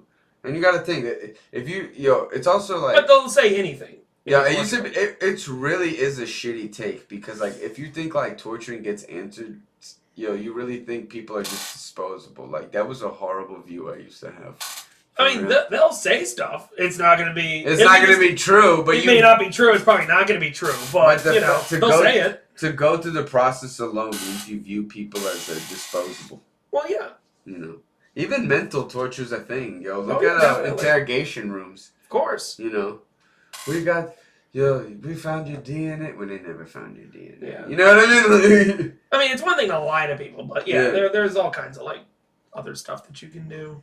Or enhanced interrogation, as they call it. But yeah, no one was punished for that. No. Except for, like, the individual soldiers who carried it out. And they never closed Guantanamo, I think. Oh, no. That was, like, the first thing that Obama said he was going to do. I'm going to close Guantanamo, and then, nope. Here. I love Donald Trump. He's like, why are we sending $1 million to Guantanamo Bay to build a soccer field? Level out some dirt. Let them play. He's like, we're going to fill it with all kinds of bad dudes. Really bad dudes. Bad dudes. Bad hombres. Yeah. Terrible. But I never understood, like, how do we have an agreement on Cuban land? It's part of... I saw John Oliver. I just forgot. Okay. It was part of the Cuban Constitution back after the Spanish-American War when it became nominally independent. Part of their constitution was, it sets up their government and everything, but it also set that little part of Guantanamo Bay, and it was to be like a permanent U.S. base. And it was also part of the Platt Amendment, which came in 1902, which basically said that the United States can intervene in Cuban affairs at any time they want. It was like to protect property or some shit, but you can always justify it. I feel like if I said this, I'm about to say it right now, every Cuban would be like, yeah, great idea. But I think we should close Guantanamo and set up nuclear weapons on that base. No, I don't like this. Yo, I feel like every Cuban would cheer. They'd be like, that sounds like a great idea. And I'd be like, yo, Ron. And then I'd turn around and be like, yo, you guys are nuts. Of course they're nuts. Yo, remember when the mayor of Miami said drop bombs on Cuba? Yeah, well, of course they do. Remember that shit? It was Oh, I remember. Yeah, I remember that. Yeah. I remember when they freaked out about literacy during the campaign. Yeah, you know what's crazy? Cuba has one of the highest literacy levels in the world. They do. And they don't rank better than us in healthcare, but they're not like... They have a higher life expectancy They have than a we higher do. life expectancy than we do. Yeah. We're like 30th, and they're like 32nd. No, they're actually... Because ours declined because of, like, all the... well, one, massive numbers of people dying from COVID. And two, the opioid crisis. Opioid crisis, Yeah, that actually brought down our life. It's No. now, I think, 77 and a half years. I'm not going to front Italy healthcare. What? Italian healthcare. What about it? Big fan. Yo, fire. That's why, like, I'm... G shit, like, if I gotta go get a checkup, I'm just gonna go over there, bro. A lot of people do. Dentistry over there. Like, to go to the dentist here, like, without insurance is almost like $400. I mean, mine isn't that bad. With the insurance, I go with insurance, I pay like $80, you know what I mean? But like in Italy, that should be like 40, 50. Yeah. No insurance. Yeah. Like, but that's the thing. We got to do something about healthcare. And then I've been to the hospital plenty of times in Italy and have never had a bad experience. Exactly. We're the only one who does it this way. When I can literally knock down every single argument against that I've heard every right winger say. Oh, you wait in long lines. I've never had that experience. Yeah. I've never had to I broke my hand. Yeah. No, you have to wait in lines here if you want to go to the emergency room because all these hospitals now have been taken over by the only thing is private capital. The only thing is that like some hospital rooms aren't shared. Okay. I mean, some hospital rooms are shared. Like you'll have but there'll be like a curtain divided between 3 people. I've seen that here too. Oh, for real? Yeah. Damn, I've been in some nice hospitals here. Yeah, but so many of them are private capital, are owned by private capital that if you want to know how come we don't have enough ICU beds? Well, it's because these firms that run the hospitals realize that ICUs aren't profitable, so we're going to cut them down. Fuck. And put other stuff there. So that's why there's such a shortage of ICU beds. There was a shortage of burn wards and maternity wards because those were deemed to be the least profitable. But the private capital figured out a way to make them more profitable. So that's why it costs $30,000 to have a baby in this country. Yeah, for real. Yeah. But ICUs, they still haven't figured out how. So they just life costs $30,000. Yeah. That's insane. You ever see Michael Moore's Sicko? Yeah.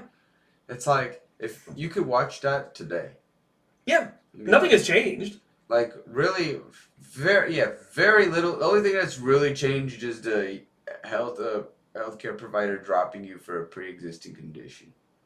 Yeah, but that's when I'm thinking what's really changed. The only thing that comes to mind is really that. Yeah. It's thanks for Mitt Romney's healthcare plan. Right. It was Romney Care. Thanks. Yeah. Never forget, this was Romney Care. Mitt Romney is I never thought of that. That is a terrible idea. Yeah. Yep. Crazy though. But yeah, we really have no solid plans on healthcare. It really comes down to it. That's something. Well, we have no way of only progressives do. Well, yeah.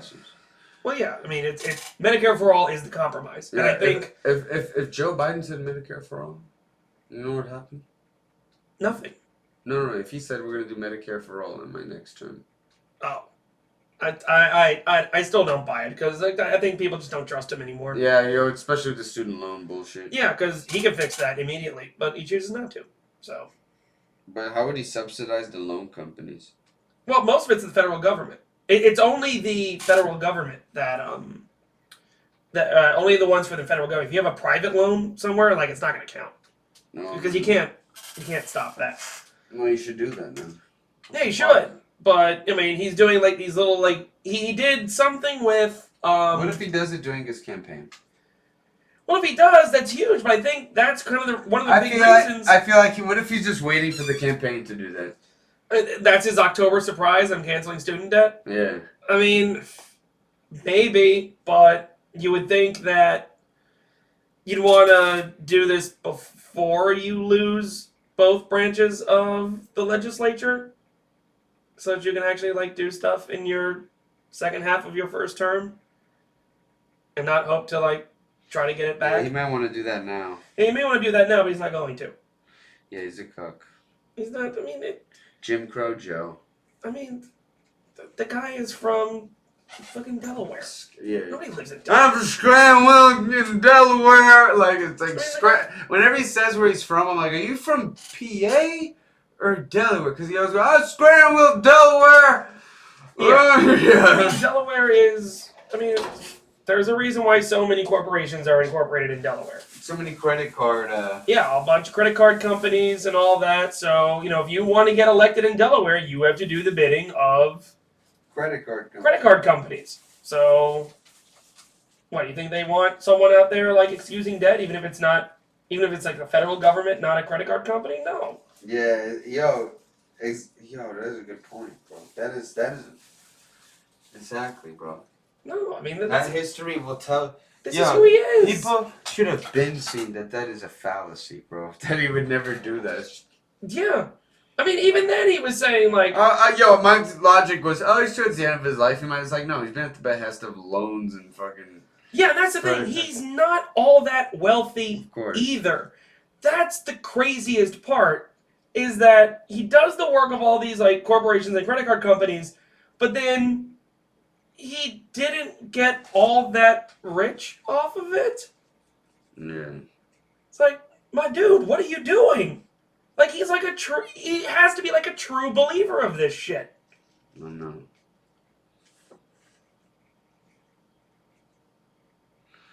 And look, he's got wacky family just like, even thought Trump's kids are all grifters.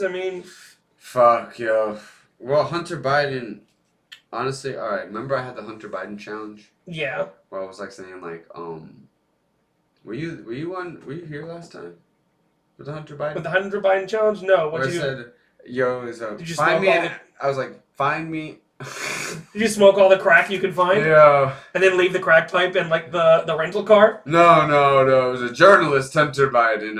Oh, okay. It was like, find me a crime Hunter Biden committed that isn't smoking crack or soliciting prostitution. And find me even something that he's actually being investigated for, right? That we don't know already. No, he's just cashing in on the family name. Which is what the kids of all these politicians. And I said, I'll give $1,000 to that person. Yeah. Now, of course, I knew no one was going to find anything because, like, nepotism isn't a crime, one. And remember, they said, oh, he owed $1 million in taxes. He had $1 million in back taxes. Oh, he paid the back taxes. Okay, well, I guess it's not a story. It does seem suspicious. But where's the crime? It's not criminal. No, it's not criminal. Yeah. But it could lead... You got a problem? Do something about the system. Yeah, Legislate. Legislate. Well, you want what Hunter Biden did to be a crime? Legislate it. But they're not going to because they want their kids to be able to do that. And their spouse to be able to do it. So, no, they're not going to. Because that would hurt them. They're not going to do anything that hurts them. Even if it is to score, like, cheap political points. Yeah, exactly. They're not going to do it. It's the till it happens to you syndrome. Well, it's not even until it happens to you. It's like, it's in their interest not to stop this. Because, look, if they want to... they want their kids to be able to, grift off their name. Mm. They want their spouse to be able to grift off their name. This isn't even a surprise. It's like when Lori Loughlin or whatever's kid fucking... Oh, the USC school thing? Yeah, it's like, that was more straight up bribery. Rich people cheat. Politicians cheat. Yeah. You know what I mean? Their sperm gets the best treatment. Of course. There's nothing big like being a politician's sperm. Right. Right. Just remember, George W. Bush's kids. Don't they have like a talk show now? Yeah, they had like DUIs. Oh, well, yeah. Well, so did he. He did? I think he did. Damn, Obama record squeaky clean, dude. As far as I know. I don't know. Maybe there's bodies somewhere. Who knows? You think there's bodies with Clinton? Yeah, they're really shady, man. You think they killed people? I don't see why not. I believe it. I think like there's a chance, but like honestly, I thought Hillary Clinton would have been a better president than Joe Biden. I mean, could you do much worse? I mean, I don't know. Actually, I She's don't. competent. Actually, you know what? I don't think so. I think that Well, if Hillary Clinton were president now, we'd be at war with the Russians. You think so? I think so. Alright, maybe not. Yeah. She never saw a war she didn't love. For real? For real. Yeah, her only. I mean, she did a. I mean, she didn't really even catch Bin Laden. No? I mean, remember? We came, we saw, he died. Talking about Gaddafi? Terrible. Yeah. And now the Libyans have 2 governments. Yeah. Yeah, they love government so much they have 2 of them. America, of course, leaving countries in perpetual civil war. Well, yeah. Surprise. 2 governments. You You know, know? governments are like starting quarterbacks. If you have 2 of them, you have none of them. Yeah. But it's insane though. Like I really think domestic policy though. Damn, what do you in a list of priorities? What do you think American imperialism and the military-industrial complex? What about it? Where issue-wise? I mean, it's huge because it eats up such a monumental amount of our budget that we can pay for shit with. Yeah, I mean, the problem is that good luck trying to cut it, because now that the idea is that for all these like defense companies. My bad, I don't mean to cut you, but I've heard the Pentagon say we don't need more weapons. We're good on. They don't need certain weapons. Like we keep giving them, for example, tanks. We've had enough, they've said. Yeah, they've said we don't use these. Stop so making they give them to police forces and shit. Well, in some cases, yeah, they get sent to police, or they send them out to the desert and they just let them rot. Is it like 2 towns over? 2 towns over. Uh-huh. There's like a city, it's like maybe like 75, 80,000 people. Okay. 80,000 people. Yeah. They got a tank. FIU has a tank. Why? Like what could and they have the nicest place. They have like Land Rover. They see it from drug dealers probably. Probably. You know, but like even the city over. Yeah. There's 2 police helicopters. Like maybe 50,000 people live there. Why? What crazy situation? Well, 1, you have to justify your budget, and 2, you could always claim that it's we're fighting terrorism. That's what I was. Is that the magic word? That was the magic word. I mean, now it's going to be like domestic terrorism or something. Domestic terrorism, yeah. I'd love to see these cops go after right-wing terrorists. They love don't. to see that. Of course I'd not. love to see that. But, yeah, find out how many of them are actually like. Oh wait, you're one of them. Yeah. Exactly. Yeah. Like they would be within the police department. Exactly. Real talk. But yeah, they got all these. They got all these like giant weapons that like they don't, and that leads to the further militarization of police, the militaristic attitude of the police. Like if you got a tank, you're gonna act like someone's got a tank. Piss, bro. All right. Yeah. Well. So what do you want me to do? Just keep talking. Keep talking. Just keep talking. All right. Hello out there. So let's see. What does he have here that he was going to ask me? How many midterms, Goofy? Johnny Depp. Nuclear. Just nuclear. That's all it says. I don't know what that's going to mean. But do not like that there. I guess I can plug some dates while I'm here. Let's see. April 30th. So this Friday, I am going to be at Just the Funny at the Spotlight. So that is their main show on Saturdays. So come on out there. If you want to see me a little earlier on Wednesday, I'm going to be at Gypsy Moon Vape and Brews in Pembroke Pines. Come out there. That's going to be a lot of fun. And I'll probably be at Sandbar Cutler Bay tonight. So if you want to see any of those, you can. The Monday and Wednesday show are free. The Friday show, I believe, is $20.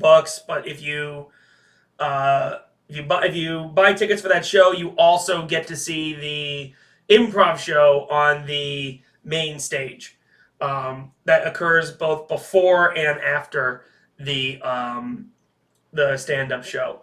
So go check those out. It's gonna be a lot of fun. All right. The urine is clear. That means I'm hydrated. Oh, okay. That's good. Good news. Good news. Is that what that means, right? Yeah. It means you're hydrated. It means I'm hydrated. All right. So I was looking at your notes list, and the only thing I don't think we've covered is the first one. Nuclear. What has changed nuclear-wise? Nothing. Oh, North Korea tested him this week. Yeah, was it a nothing burger again? No, I mean it is another test.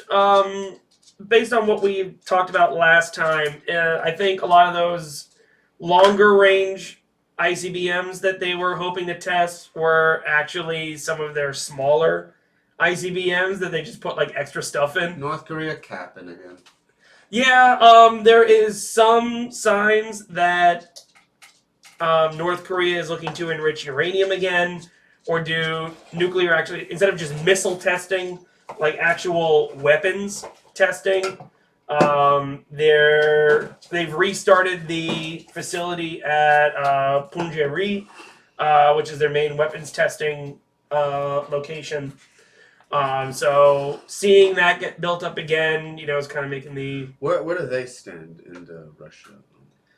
They're funded by Russia. I mean, they got some funding from Russia. Their main trading partner, like really their only trading partner, is China. But other than that, they really do have that reputation of the hermit kingdom because they really do keep to themselves. And somehow Dennis Rodman's the only one that can communicate with them. Maybe Dennis Rodman can help us out with Russia and Ukraine. I don't know. That would be wild. That would be wild. Dennis Rodman is the only one. Would you vote? I would never vote for a Dennis Rodman. I'd vote for Joe Biden over Dennis Rodman. I don't know what Dennis Rodman stands for, but if he can bring us peace on the Korean Peninsula, it sounds like he's got my vote. Like, damn, for real, that's it? Like, no healthcare, nothing? What's he going to do that's worse than what's already here? What if he's like a celebrity? What if he's like another Dr. Oz running for... What, he's just another grifter? Yeah, he just says the Republicans snatch him because they snatch celebrities. I don't know the Republicans are really going to say that this guy who's like... I don't know if he can pull into... Just show the video of him wearing a wedding dress and they'll be like, no. Oh, that'll do it for the Republicans. Yeah, they won't, no. He's got my vote now. Yeah, I like him too. But, you seen Dr. Oz, though? Yeah, he's running for Senate in Pennsylvania. It's so silly. He's throwing out all... Like, he's really trying to just... grift. Bury whatever reputation he had with all the wine moms who watched his show. But no, I feel like those wine moms are just as unreasonable as he is. I mean, he was selling bullshit supplements for years. And they never questioned him. Yeah. And he got hauled in front of Congress because of it. Wow. And then what happened after? His show still went on? Yeah, nothing happened. Yeah. What are they going to do? Did he continue to sell bullshit supplements or no? Yeah. And the crazy thing is, like, he's a really talented heart surgeon. Like, he's one of the best. I don't know how the Republicans find these, like, talented, like, Ben Carson is somehow a neurosurgeon. Yeah. Like. Yeah, and one of the best in the world. How? Like, these people are they're so dumb when you, like, hear what they have to say. Well, I mean, I think, okay. I think Ben Carson's a genuinely dumb guy. I think Dr. Oz is just grifting. Yeah, I think so too. And I think it's when you study one thing for so long that's like all you know, but you're really good at Really good at it. You kind of get this idea that, well, because I'm good at this, good at knowing these things, I must be good at knowing other things too, and that's not true at all. How it goes, yeah. Yeah. Insane. It's like, didn't Ben Carson have a story about him like stabbing someone? Yeah, when he was like a teenager or something like that. No one bought that, and Donald Trump made fun of him for it. Yeah, I mean, I was really more concerned about him saying that the pyramids were used to store grain. Oh man. Yeah. Yeah, Oh, like, no, boo boo. you really said that? Oh, yeah. Oh, Oh. yeah. Amongst the dumbest Republicans, I mean, like the thing is that like you'll never catch Rubio saying something. Like he'll just have terrible like horrific policy positions. And he'll be very thirsty. Yeah, like Ted Cruz will know he's just doing theater. Yeah, like That's why no one likes Ted Cruz. Right. But like they got some of these, like I thought Marianne Williamson was nuts, but like Marianne Williamson would be like. Oh, don't you say anything about my orb mother. Yo, she would be like a normal person in the Republican. Oh yeah, well not in the Republican Party, no. What in a Republican primary, she wouldn't stick out at all. She Well, stuck out for being like nuts in the Demo, but she would be just a normal person. But she doesn't have any right-wing policies. That's why she would stick out. Oh, probably yeah. Her policies are, but no, I like with her. Her policies were fire, but I thought she was like, yeah, she'll never get elected. Well, no. But I mean, she doesn't seem all that different from. Maybe she's like a little crunchier version of like Dennis Kucinich when he used to run. What? Pedro. Hey, yo, you spoiling him. Oh, okay. Pedro. Oh, Pedro. it's okay. He has to learn. Oh. Pedro. I wish my dog would do this. Pedro. But in that primary though, there was you know what's crazy? I mean, besides Bernie, I used to like Tulsi for a minute. Yeah. And then it turned out what Hillary Clinton was saying. Well, or her being a Russian, she was taking money from Russia. But again, who cares? Mm. Like, I don't care. Like, what's that going to mean? Like, all the stuff they were talking about how, oh, Donald Trump is this Russian agent. Well, like, he was actually, sure, like, when you would meet him in person. Well, Donald Trump was not a Russian agent. The thing is that, like... he actually did more things to hurt the Russians. Don't forget, he was a deadbeat in the United States, so no bank would loan to him. Right. So the only place that would give him funding, as said by Donald Trump Jr. himself... Yeah, were the Russians. Right. So... But yeah, he really was against the Nord Stream 2 pipeline that would have connected Russia and Germany, which now is kind of not really... Well, it's built, but it's not going to get approved. Well, how about, like, Russia did try to, like, sow discourse amongst our populace, you know? But, like, through what? I've seen the memes. I mean, it would have been nice if he did call that out to Putin when he had the chance on the world stage, which he didn't. I mean, how many times have the United States influenced foreign elections? And it influenced Russian elections in particular. Okay, but it happened to us, you know. We still should call... We should still should call it out. When we're in front of Putin's face, we should still say it. But I've seen those memes. And you know, I wouldn't say we wouldn't, you know. And I'm still trying to wrap my head around how a meme that's telling me that Jesus watches me masturbate is supposed to get me to vote for Donald Trump. I don't get it. No, but they did more than just those silly memes, don't they? There was mostly silly memes. There were people just saying like crazy shit to spark up debates, and people would argue in like chat. Like there was some shit. But is that gonna influence anyone? No, but it will make people have more discourse. Like the discourse level will have people. It's not good for the populace. People just they stow. I mean, but is that more a function of just social media and the... I think social media plays a big part. I mean, yeah, just the anonymizing feature of the internet where people can just spout off as much crazy shit as they want and there's no repercussions for it. I mean, I think that's really the bigger... At least on social media there are somewhat repercussions. But like what? I mean, getting banned. Okay, you get banned from social media. Who cares? No, but that's...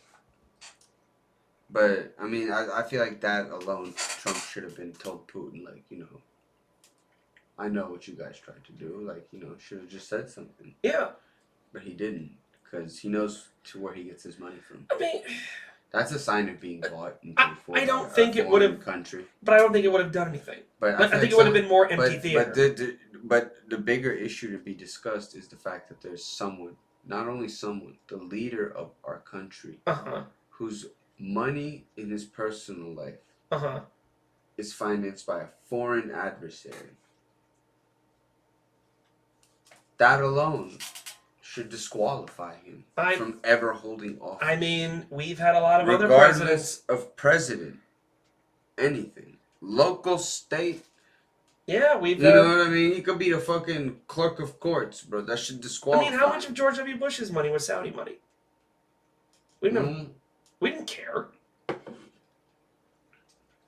the thing is, I imagine George Bush, if he could cut... Well, who knows?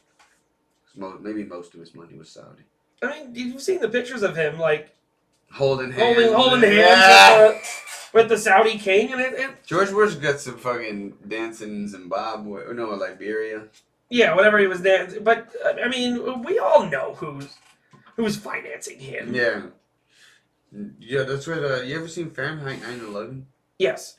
I love Michael Moore movies. Because, you know what's crazy? Michael Moore, people, Michael Moore excited. Like, you know, Michael Moore really, if you were to go objective, fact by fact in a Michael Moore movie, they're G shit, 95 to even they're well researched. They're all accurate as fuck. Even Fahrenheit 9/11, all that shit about Fox News calling the election, all that shit, that actually true. Yeah. That shit you can just go on Wikipedia and look it up. I mean, but Fox News was also the first one to call the election for Biden as well. I think they just like being first. Perhaps, Because I remember they did the same thing in 2000 where they called the election, and then they uncalled it, and then they called it again, and then they uncalled it. No. So I think they just I wasn't like being that first. old back then, but but it's crazy. That's why I'm saying, if Michael Moore never alluded to a Building 7 thing, I don't believe in that shit. You know what I mean? Yeah, I don't know. So many people believe in that shit. Yeah.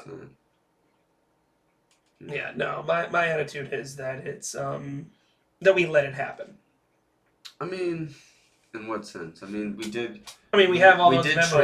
We did have all those Bin Laden determined to attack U.S. and gave, the exact method that they were going to use. We trained Osama Bin Laden as well. Oh, yeah. In the Taliban, we did... Well, not so much the Taliban, so much as Al-Qaeda. Al-Qaeda. Yeah, now we're training Ukrainian neo-Nazis. Yeah, the Azov... yeah, nothing bad's gonna happen because of that. Yeah. Nope, not this time. Sure, it's happened every other time. But this time... Yeah, exactly. Nope. Nope. Yo, That is... Bro. I didn't think of that till now. Holy fuck. Yeah. Azov Battalion's another fucking Al-Qaeda situation. Yeah, it's just gonna be Al-Qaeda again. And look, if you read the reporting... Who's the Azov's main enemy? I mean, they're really anyone who's not Ukrainian. I mean, they're one of these ultra-nationalist, Nazi-aspiring militias. Didn't Zelensky kick out... Didn't he remove a party from parliament that was mostly Nazis? No. No? No, he threw out he recently threw out a lot of the pro-Russian parties. Oh, for real? Yeah, he threw them out. And then he, so if anyone wants to say oh, Ukraine's fighting for democracy, no, they fucking aren't. Yeah, but I mean, they're at war with Russia. I mean, I know they're at war with Russia right now, and I know that that's bad, and the Russians, are at fault for this, but... Put it this way, no, there's no bad example, in the United States. That's strictly Eastern... Well, I mean, that's seriously a Balkan problem. Okay, imagine if there actually was an anti-war left in the United States, and it had a home in the Democratic Party, and when Bush went to war in Iraq in 2003, he decided that, I'm going to ban the Democratic Party. Right. How would that feel? But yet, that's what they did over there. No, I don't think that's even comparable. Why not? Because it would be okay, imagine if there was Imagine if Canada was invading us, right? And there was pro-Canadian politicians, bro. Okay. Hello, Benedict Arnold. You know what I mean? Like, Benedict Arnold actually is an interesting case because they kind of made the Continental Congress kind of made Benedict Arnold do it because oh, he I got never. shit on. Oh my god! Let me hear the full story. Okay, Let me hear so the real Benedict Arnold. Benedict Arnold was, this enormously talented general. Yeah. And he what was makes a talented general? I mean, he would devise these fantastic tactics. He would lead from the front, so like he would be there like with his troops staging like daring raids and stuff like that. And back in those days, the Continental Congress was broke, so a lot of soldiers like weren't getting paid. Their equipment wasn't being maintained, and Benedict Arnold had like a successful merchant business, so shipping business. So he had money, so he was paying his troops, his own troops, and paying like for their equipment. And then Continental Congress would come back and say, "Hey, you owe us money." Like every time he would do something, have like some great like heroic battle, like at Saratoga, someone else would take credit for it. Like Horatio Gates would take credit for it, even though Gates is sitting there in his tent while the other guy is getting shot. I didn't know this. Yeah. So he would constantly get the credit taken away from him. He would pay for stuff out of his own pocket and then be told by the government that you owe us money instead of being reimbursed. So it got to the point where when the British would, actually it was his wife who knew some British officers would come and say that, "Hey man, you give us West Point, and we'll pay you all this money," because he was like badly in debt at this point. The West Point. The West Point. I didn't know it was that old. Yeah. Oh yeah. Yeah. It's right there on the Hudson, and it was this important fortress that would control all the traffic, up the Hudson River. Yeah. Which is very important. So like and it's kind of like one of these things where he asks to be put in charge of West Point. Like he's basically, this guy would get fed up and then he would resign from the army, and then Washington would come to him and say, "Hey man, we really need you. Come back." And then because he idolized George Washington and he really wanted to serve under George Washington himself, George Washington tells him, "Hey, we're gonna get into this battle. I want you to be there next to me." And at that point, he had already agreed to give up West Point to the British, and so he's like, I really need that West Point posting. And a spy that was running messages between him and the British was captured. They find out that he's a traitor. Washington goes to inspect a spy? Hold on. Yeah. A spy who was running messages between him and the British, was intercepted. Damn, the war was crazy even back then. Yeah. And they found the messages, and they found that they're signed by Benedict Arnold. And they're like, "Oh no, this guy's a traitor." So Washington goes to... you signed messages? Well, you got to make sure that they're from the authentic person. Oh. Yeah. So he goes to West Point to see, what's happening, and he sees that a bunch of cannon are taken down. He sees that the Americans had this giant, like, iron chain that they kept in the Hudson River to keep boats from, sailing up it. That was removed. And that's when he kind of realized that, oh no, he's turned against us. Damn. Yeah.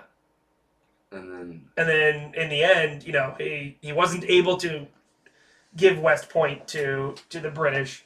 He eventually has to go back to England. The British were then trying to lowball him after all this was happening. Like, yeah, I know we said we're gonna pay you like £20,000. How about like 15,000? And he was like, "You motherfuckers." Damn, he just kept getting screwed. He just kept getting screwed over and over and over again. Like, if you read his story, it's like the making of a supervillain. Damn. It really is. Like you kind of look at this guy and you go like, yeah, actually, I understand why you did this. How'd they kill him? They didn't. Shot him. No, they didn't. He went to England after the war and he lived out in obscurity there. What? Yeah, he fled back. I thought they killed him. No. No, he fled back to England. What? Yeah, where he was, hated there too, because they were like, oh, this damn Yankee. Damn. Yeah. That's that's crazy. Yep. But would you? I mean, is Trump comparable to a Benedict Arnold though? No, who did he sell out? I mean, he's kind of sold already, by the Russians. What did he do? What did he do to help the Russians? That's the thing. That's what I don't understand. Because he's still compromised regardless. I mean, he could be compromised, sure, but what did he do other than suck up to? I mean, Bush was compromised too. Well, of course. But everyone's like, oh, he was like a Putin's puppet. To do what? What did he do? Selling weapons to Ukraine? Because Obama refused to do that. Oh, that's true. He refused to because he's like, yeah, I know the neo-Nazis are over there. I'm not sending them weapons. And then Trump was like, all right. And then when he stopped selling them weapons or paused it in exchange for getting dirt on Hunter Biden, that's when he got impeached the second time. Yeah. For not selling weapons to Ukraine. Yeah. He opposed the Nord Stream 2 pipeline. That's crazy how the Democrats flipped. They're like, good job, Obama. There's neo-Nazis over there. And then they're like, what? You're not going to send weapons to neo-Nazis anymore? What's wrong with you? Yeah, exactly. Crazy. That's what all this, Russiagate and all that other stuff, hype, was to do. And it's dangerous and it's stupid. It's dangerous and it's stupid. It's DNC projection. Yeah, it is.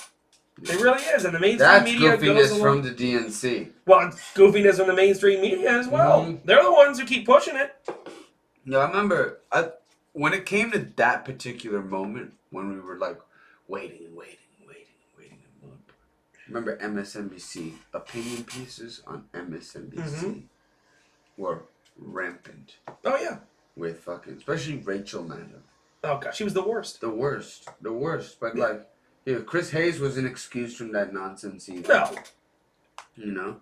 And comedians weren't excused from that shit either. Look at Bill Maher, I mean, Bill Maher's been shit for a while. Yeah, but... But still, I mean, even he believed that, it's bro, we're trying to tell you something. They're journalists who now actually, ironically, don't have credibility, but at one time did. Yeah. Glenn Greenwald, believe it or not. Yeah. During this particular time, he had credibility. Yeah. And saying listen, this is DNC projection. Exactly. There were super delegates already pledged to Hillary Clinton. Right. That is collusion in itself. Just watch MSNBC's coverage. This is projection. We just know this and this, but there's no link between the election and Trump. Right.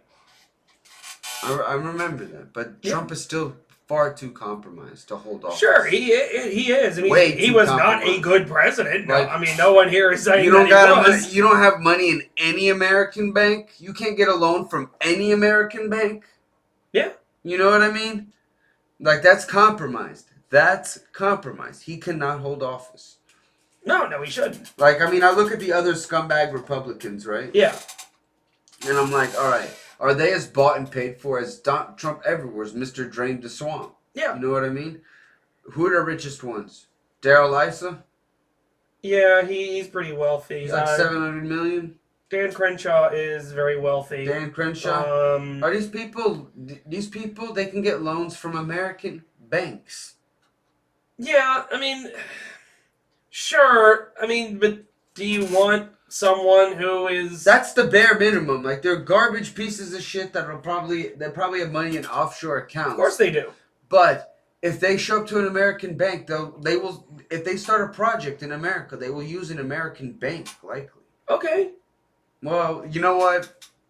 Scratch that. That's in the air. That's in the. Because remember, CPAC is in Hungary this year. I mean, well, yeah, Viktor Orban. I mean, they're going full fash. Yeah, they're going full fash. That's what I mean by the prospect of fascism in your face. Yeah. But that's what I'm saying. Who knows if Dan Crenshaw started? See, we got to be serious. We're saying Donald Trump does it because obviously to get money from Russia. But Who knows if any of those monsters would, if they started a product. I mean, let's not forget that there's, millions of people who would gladly give money to Donald Trump, if he asked for it. I mean, they've already been doing it. Like he's been trying to say, like, oh, we're going to stop the steel measures. And then people have given him millions and millions of dollars, and he just keeps it. He's not doing anything with it. He's just pocketing it. You think so? He's not towards the next campaign? Cause maybe he'll put it to the next campaign. I hope he's pocketing it, because if it's towards the next campaign, we are fucked. It's a lot of money. Well, who's to say that if he's pocketing it, he can't just dump it into his own campaign and say, see, look, I'm self-funded. I don't need any campaigns. I don't need any money from anyone. No industry needs to send it from me. Unlike my opponent. Again, there comes out another Donald Trump scheme playing undercover. Exactly. It's all just probably going to be the case. It drifts all the way down. I love it. I love it. I love it. I love it. Just when I thought, is it only 75%? Oh, no, it's 110% corrupt. Okay. That's all it is. It grifts all the way down. For real. I feel like the My Pillow guy's the only guy that lost money during this whole thing. Oh, yeah. He had to. He threw away a $200 million fortune for Stop the Steal. Yeah, he actually believed it. Dummy. All the symposium he put together. Oh, God, that one. Where he talked for 72 hours straight. Then the lawsuit. Yep. Then the press releases on the major networks. All those shits. Oh, yeah. Oh, yeah. Because they were trying to delegitimize him, but, press releases, you pay enough money, they'll send out a legitimate journalist, Yeah, they don't care. Yeah, they don't give a fuck. They're whores. Yeah. You pay them enough, they'll do whatever you want.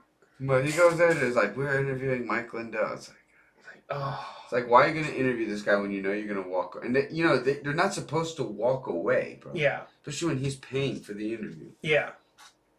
But they still don't give a fuck. They don't care. They don't care. Half the time those interviews, and it's like, all right, I'm out of here. Especially when he talks about Dominion. Yeah. Mm-hmm. Well, they got sued by Dominion. Dominion sued them. Yeah, and a few other a couple other companies too, but OAN, Dominion was the big one.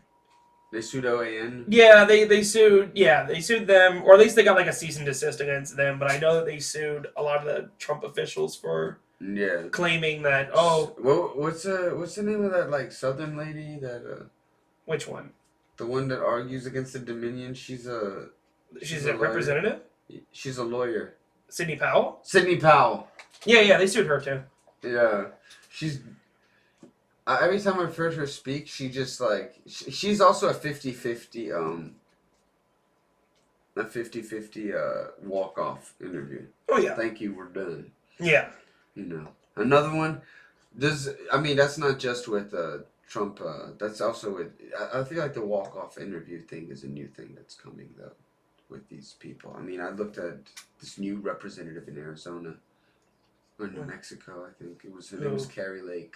Okay. You know her? No. Hold on. This is scary, bro. This is scary. Uh-oh. Because she used to be a journalist. And I feel like just walking I'm going to be honest. I feel like walking off set is literally just a new. Okay. These people are we've siloed ourselves, the American public has siloed ourselves into, our media bubbles, and anything that tries to cross those bubbles, are. All right, this is her. This is from her page. So she switches the narrative. Should we watch this or just another? What's the thing that you're talking about where she just walks out of the interview? Oh, she walks out habitually. Okay. she might walk out of this one. We don't know. Yeah. Did you see this online? It went mega viral. That is Carrie Lake. Right now she's running for governor of Arizona. She's a Republican, former newscaster. Okay. And boy, did she own that reporter who tried one of their fake news tricks. All right, so she's not walking off on this one. Hold on. I believe I've answered it, so thank you so much for your time. Appreciate it. Just answer me this one question. Thank you. One more question, Catherine. Well, no, I already told you we're done. Thank you so much. Well, just Thanks, guys. Appreciate it. So when the going gets tough, the tough get going. I gave you 15 minutes. We promised you 15 minutes, sir. Well, no, you promised us 30 minutes actually yesterday. Well, I never promised 30 minutes. I told my staff 15. I don't think that's true. You don't think that's true? When we came in, we said we had 15 minutes. I've got it on tape, sir. I don't think that's true. I have it on tape. Did we say that on tape? Thank you. I'm sorry that you asked the same question 3 times and wasted your time on Well, the same I'm question. sorry. Yeah, but she's one of those. But hold on. Okay, that's fine. Like, have you seen the video, or what was it? But I feel like this is a norm. I know. All right, so it's people not wanting to do interviews that they deem are becoming like more Unless if hostile. it's their narrative, like the Exactly. the what is it? The fifth estate, the press. Fourth estate. Fourth estate. My bad. I'm fucking. The fourth estate is in fucking trouble, bro. Yeah, because nobody trusts them. I mean, is there anything to trust? No. No. I mean, except for essentially the university system itself. I mean, and That's even your then, best bet. there's parts that are There's compromised. parts that are compromised. Yeah. But it's the best. It's the best we've got. That's all we've got. Or there's a lot of like these independent sources that are coming out, but again, some of them Very questionable. are questionable. Others of them, actually are legit. Yeah. That's true. So But yeah, I think we're fucked though in general. yeah, I don't really see how. I mean, I think corporate consolidation of media kind of led to this. I mean, Main DeSantis, thing. is he gonna run for governor again? Or? I don't know. I always thought that he was trying to go for president. That's what I thought as well. That's what I thought too. But if Trump runs in 2024, I don't know if he would run then. Yeah, very true. He might just want to go back to governor then.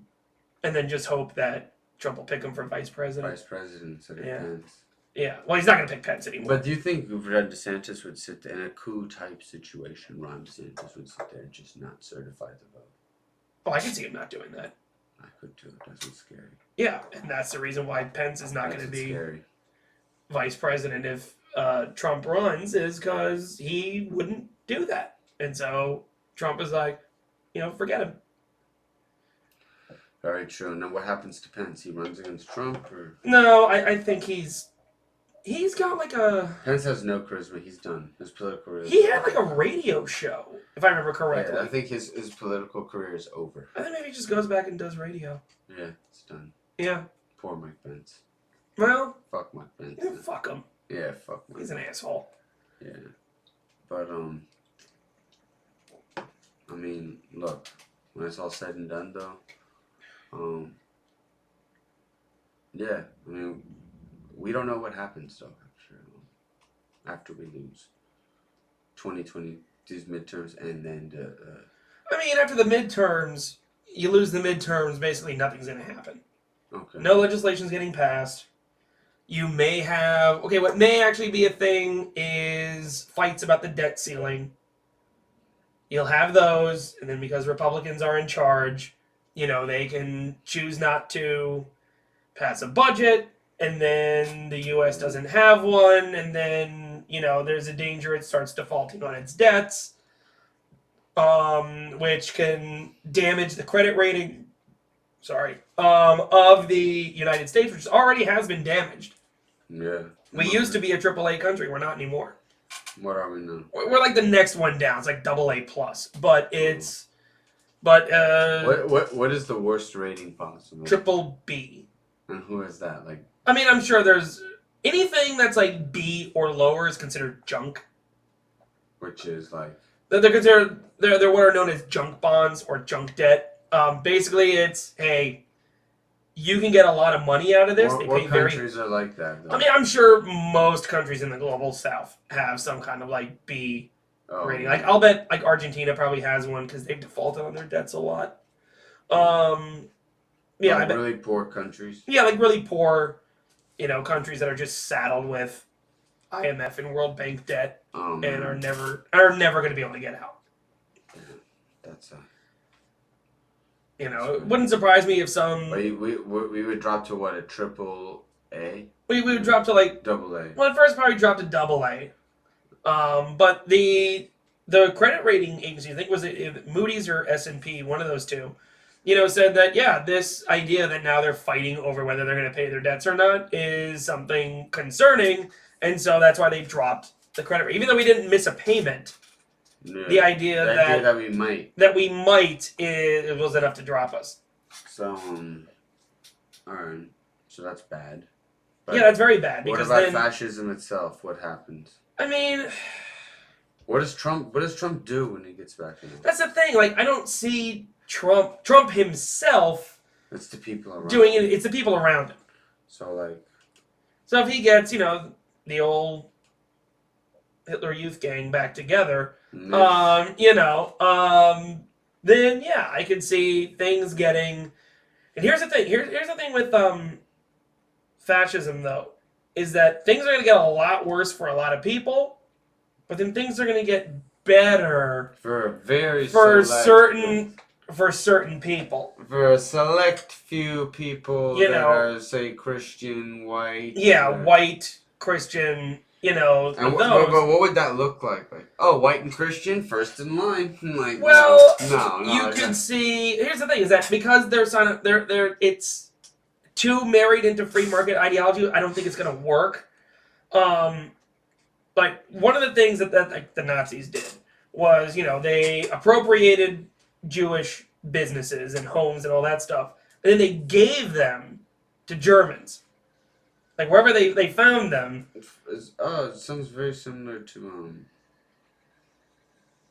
Palestine.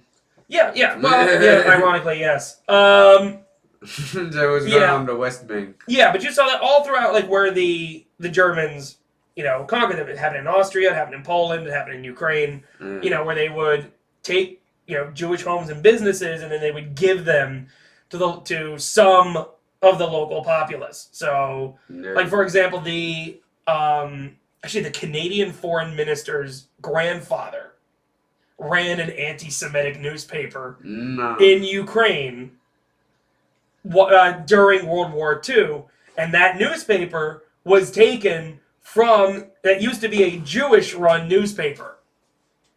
That was then, when the Nazis invaded and took over the country, or took over that part of the country, stole all the Jewish businesses and then gave them out to people who would do, their bidding. So yeah, that's like the current Canadian foreign minister's grandfather was that. Yeah, it was just on being like, anti-Semitic is. Oh yeah. Damn. Yep, after taking over a Jewish newspaper. So that's probably what that's what, like, when you start seeing that, like, that's when, like, the real danger. Do you think that there would be any marginalized group that would be any particular, like, danger, like, I'm talking, like, Nazi level danger, if the Republicans were to win both? Maybe trans people. Trans people. I can see trans people, maybe other LGBT. And this is one area I feel like the Democrats, the left, needs to be more objective on when it comes to this, because we're playing with, we lose these elections, they might never have the right again to vote for a trans issue. Like, it's not a game at this point. I mean, but if you are a trans person, like, then what do you do? Do I vote for a party? Democrat, of course. Well, you vote Democrat, but if the Democrats they'll do nothing for you, but at least they won't, like, pass legislation actively against you. Yeah, that's true. I mean, in all of these kind of cases, like whether it was abortion, whether it is gay rights or all that stuff, like, Democrats have left it to the Supreme Court to handle all this. There was nothing stopping the Democrats. And now they can't do that. And now they're in danger because the Supreme Court give it, the Supreme Court taketh away. Yeah. I mean, they could have passed laws, solidifying the right to gay marriage. They could have passed laws to protect trans people. They could have passed laws to actually make abortion legal, as opposed to just riding on this one precedent, but they didn't. You know why we need Hillary Clinton? Oh no, we don't ever need Hillary No, Clinton. you know what? Because you know what Hillary Clinton would have said? Oh, Hillary no. Clinton would have hired an assassin to take off a right. Oh, so you do think that she's got bodies? Hillary Clinton would have hired an assassin to take out a right winger in the Supreme Court. Okay, and then she would have got a nominee that was on the left. Please, not unless he was opposing whitewater deals. We need those Hillary Clinton tactics. To know where the bodies are buried. She might kill me if she ever sees it. Yeah, she'll just have another Kuru attack. Yeah, Just what? Remember when she collapsed on the campaign trail? Oh, yeah. Yeah. You don't see Trump collapsing. No. I'm telling you, that dude is on, the pills that keep, I feel like if he just ever one day stopped taking any of those. Oh, yeah. Like, the day he starts eating, kale is the day he dies. Does he eat his McDonald's with a knife and fork? I bet he does. Yeah, do you want anything to eat? No, I'm good. You good? I'm good. Bro, I'm about to order a pizza. No.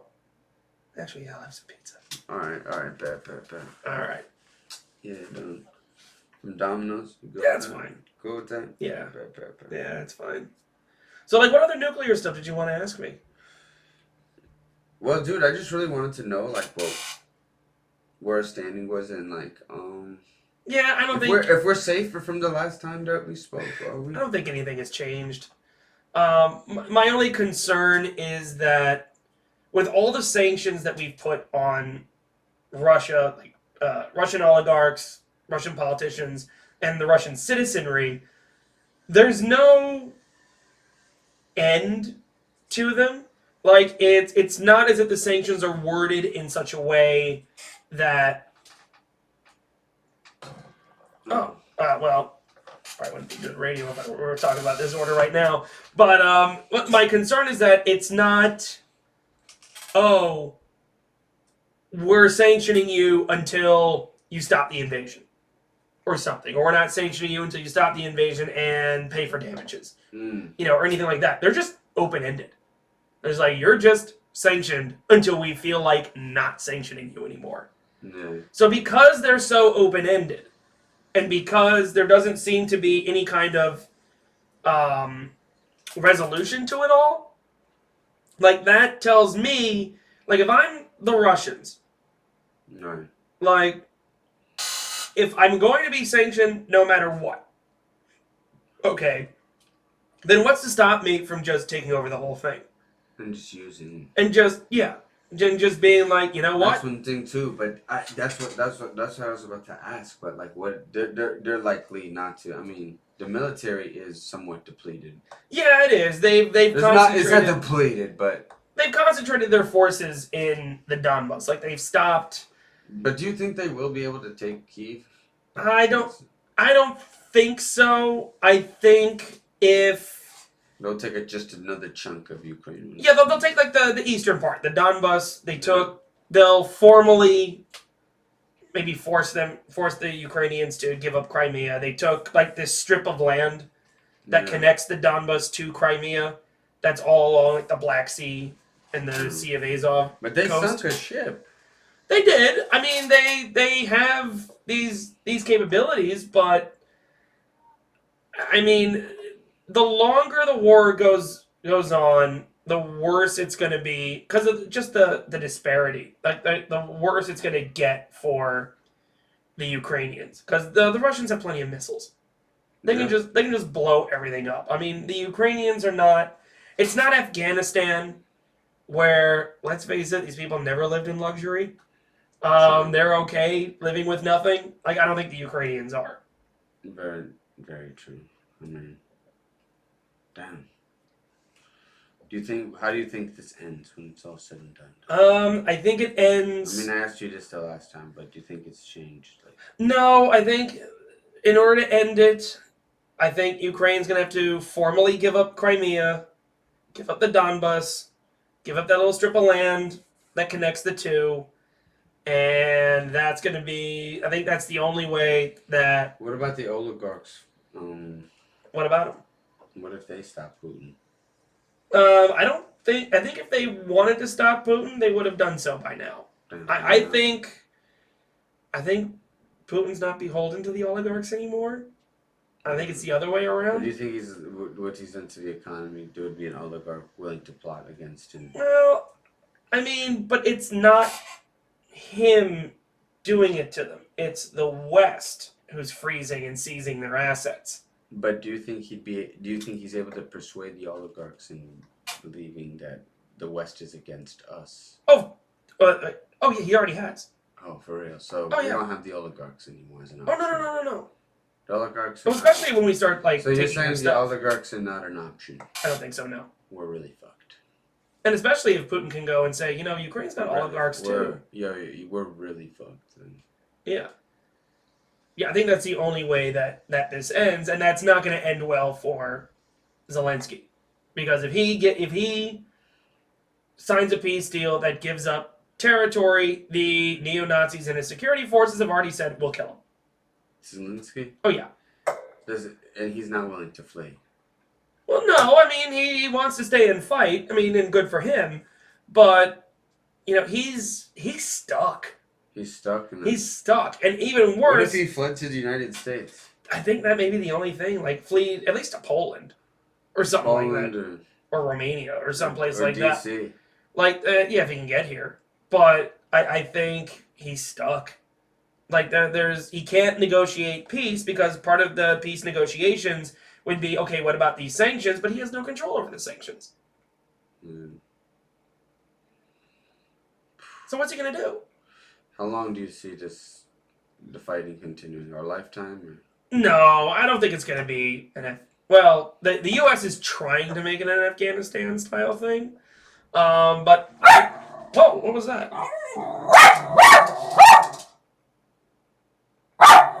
What? Does he want to go out? No, you heard something. Oh, it's okay. It's okay, buddy.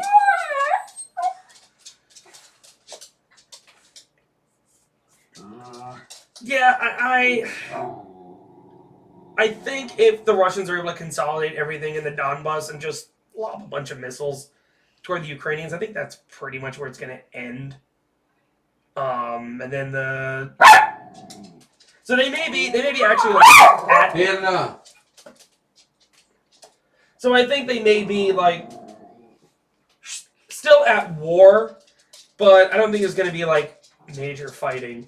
It'd be like one of those type things where they just consolidate their holdings and, throw some missiles at various Ukrainian cities. And that's about it. I think that's what's going to happen. And yeah, they'll fight skirmishes with, various Ukrainian resistance units and Ukrainian security forces. But other than that, I don't think it's going to be the giant war that it is now. And Putin? And Putin will stay there. I mean, Putin's got like an 84% approval rating until now. He dies? Yeah. I don't see him ever leaving. Really? Yeah. Unless he gets so old that he's like, I can't do it anymore. But he needs to have like a successor that he will appoint. But now I don't see him having one yet. Yeah. Well, that's a sad note too. Yeah. But you got any shows coming up? Oh yeah, I'll give my plugs again. I probably I'm gonna be at Sandbar tonight in Cutler Bay. Wednesday I'm gonna be at Gypsy Moon Vape and Brews. I'm Sandbar too. Yeah. And then Saturday, the 30th, I am at Just the Funny. I'm headlining there. Oh, nice. Yeah, it's the main show there. So yeah, come on out. The first two are free. The Just the Funny show, I think, is $20, but you also get to see the improv shows that they have there for your money. So nice. Yeah, come on out. Just the Funny in Coconut Grove. Plug the social. On Instagram at JSilvComedy. That's pretty much it. Oh man. Yeah, we're gonna be at Sandbar tonight. And you already know Donald's Spot of Comedy. We're gonna eat. Y'all been great for you. Really appreciate it. All right.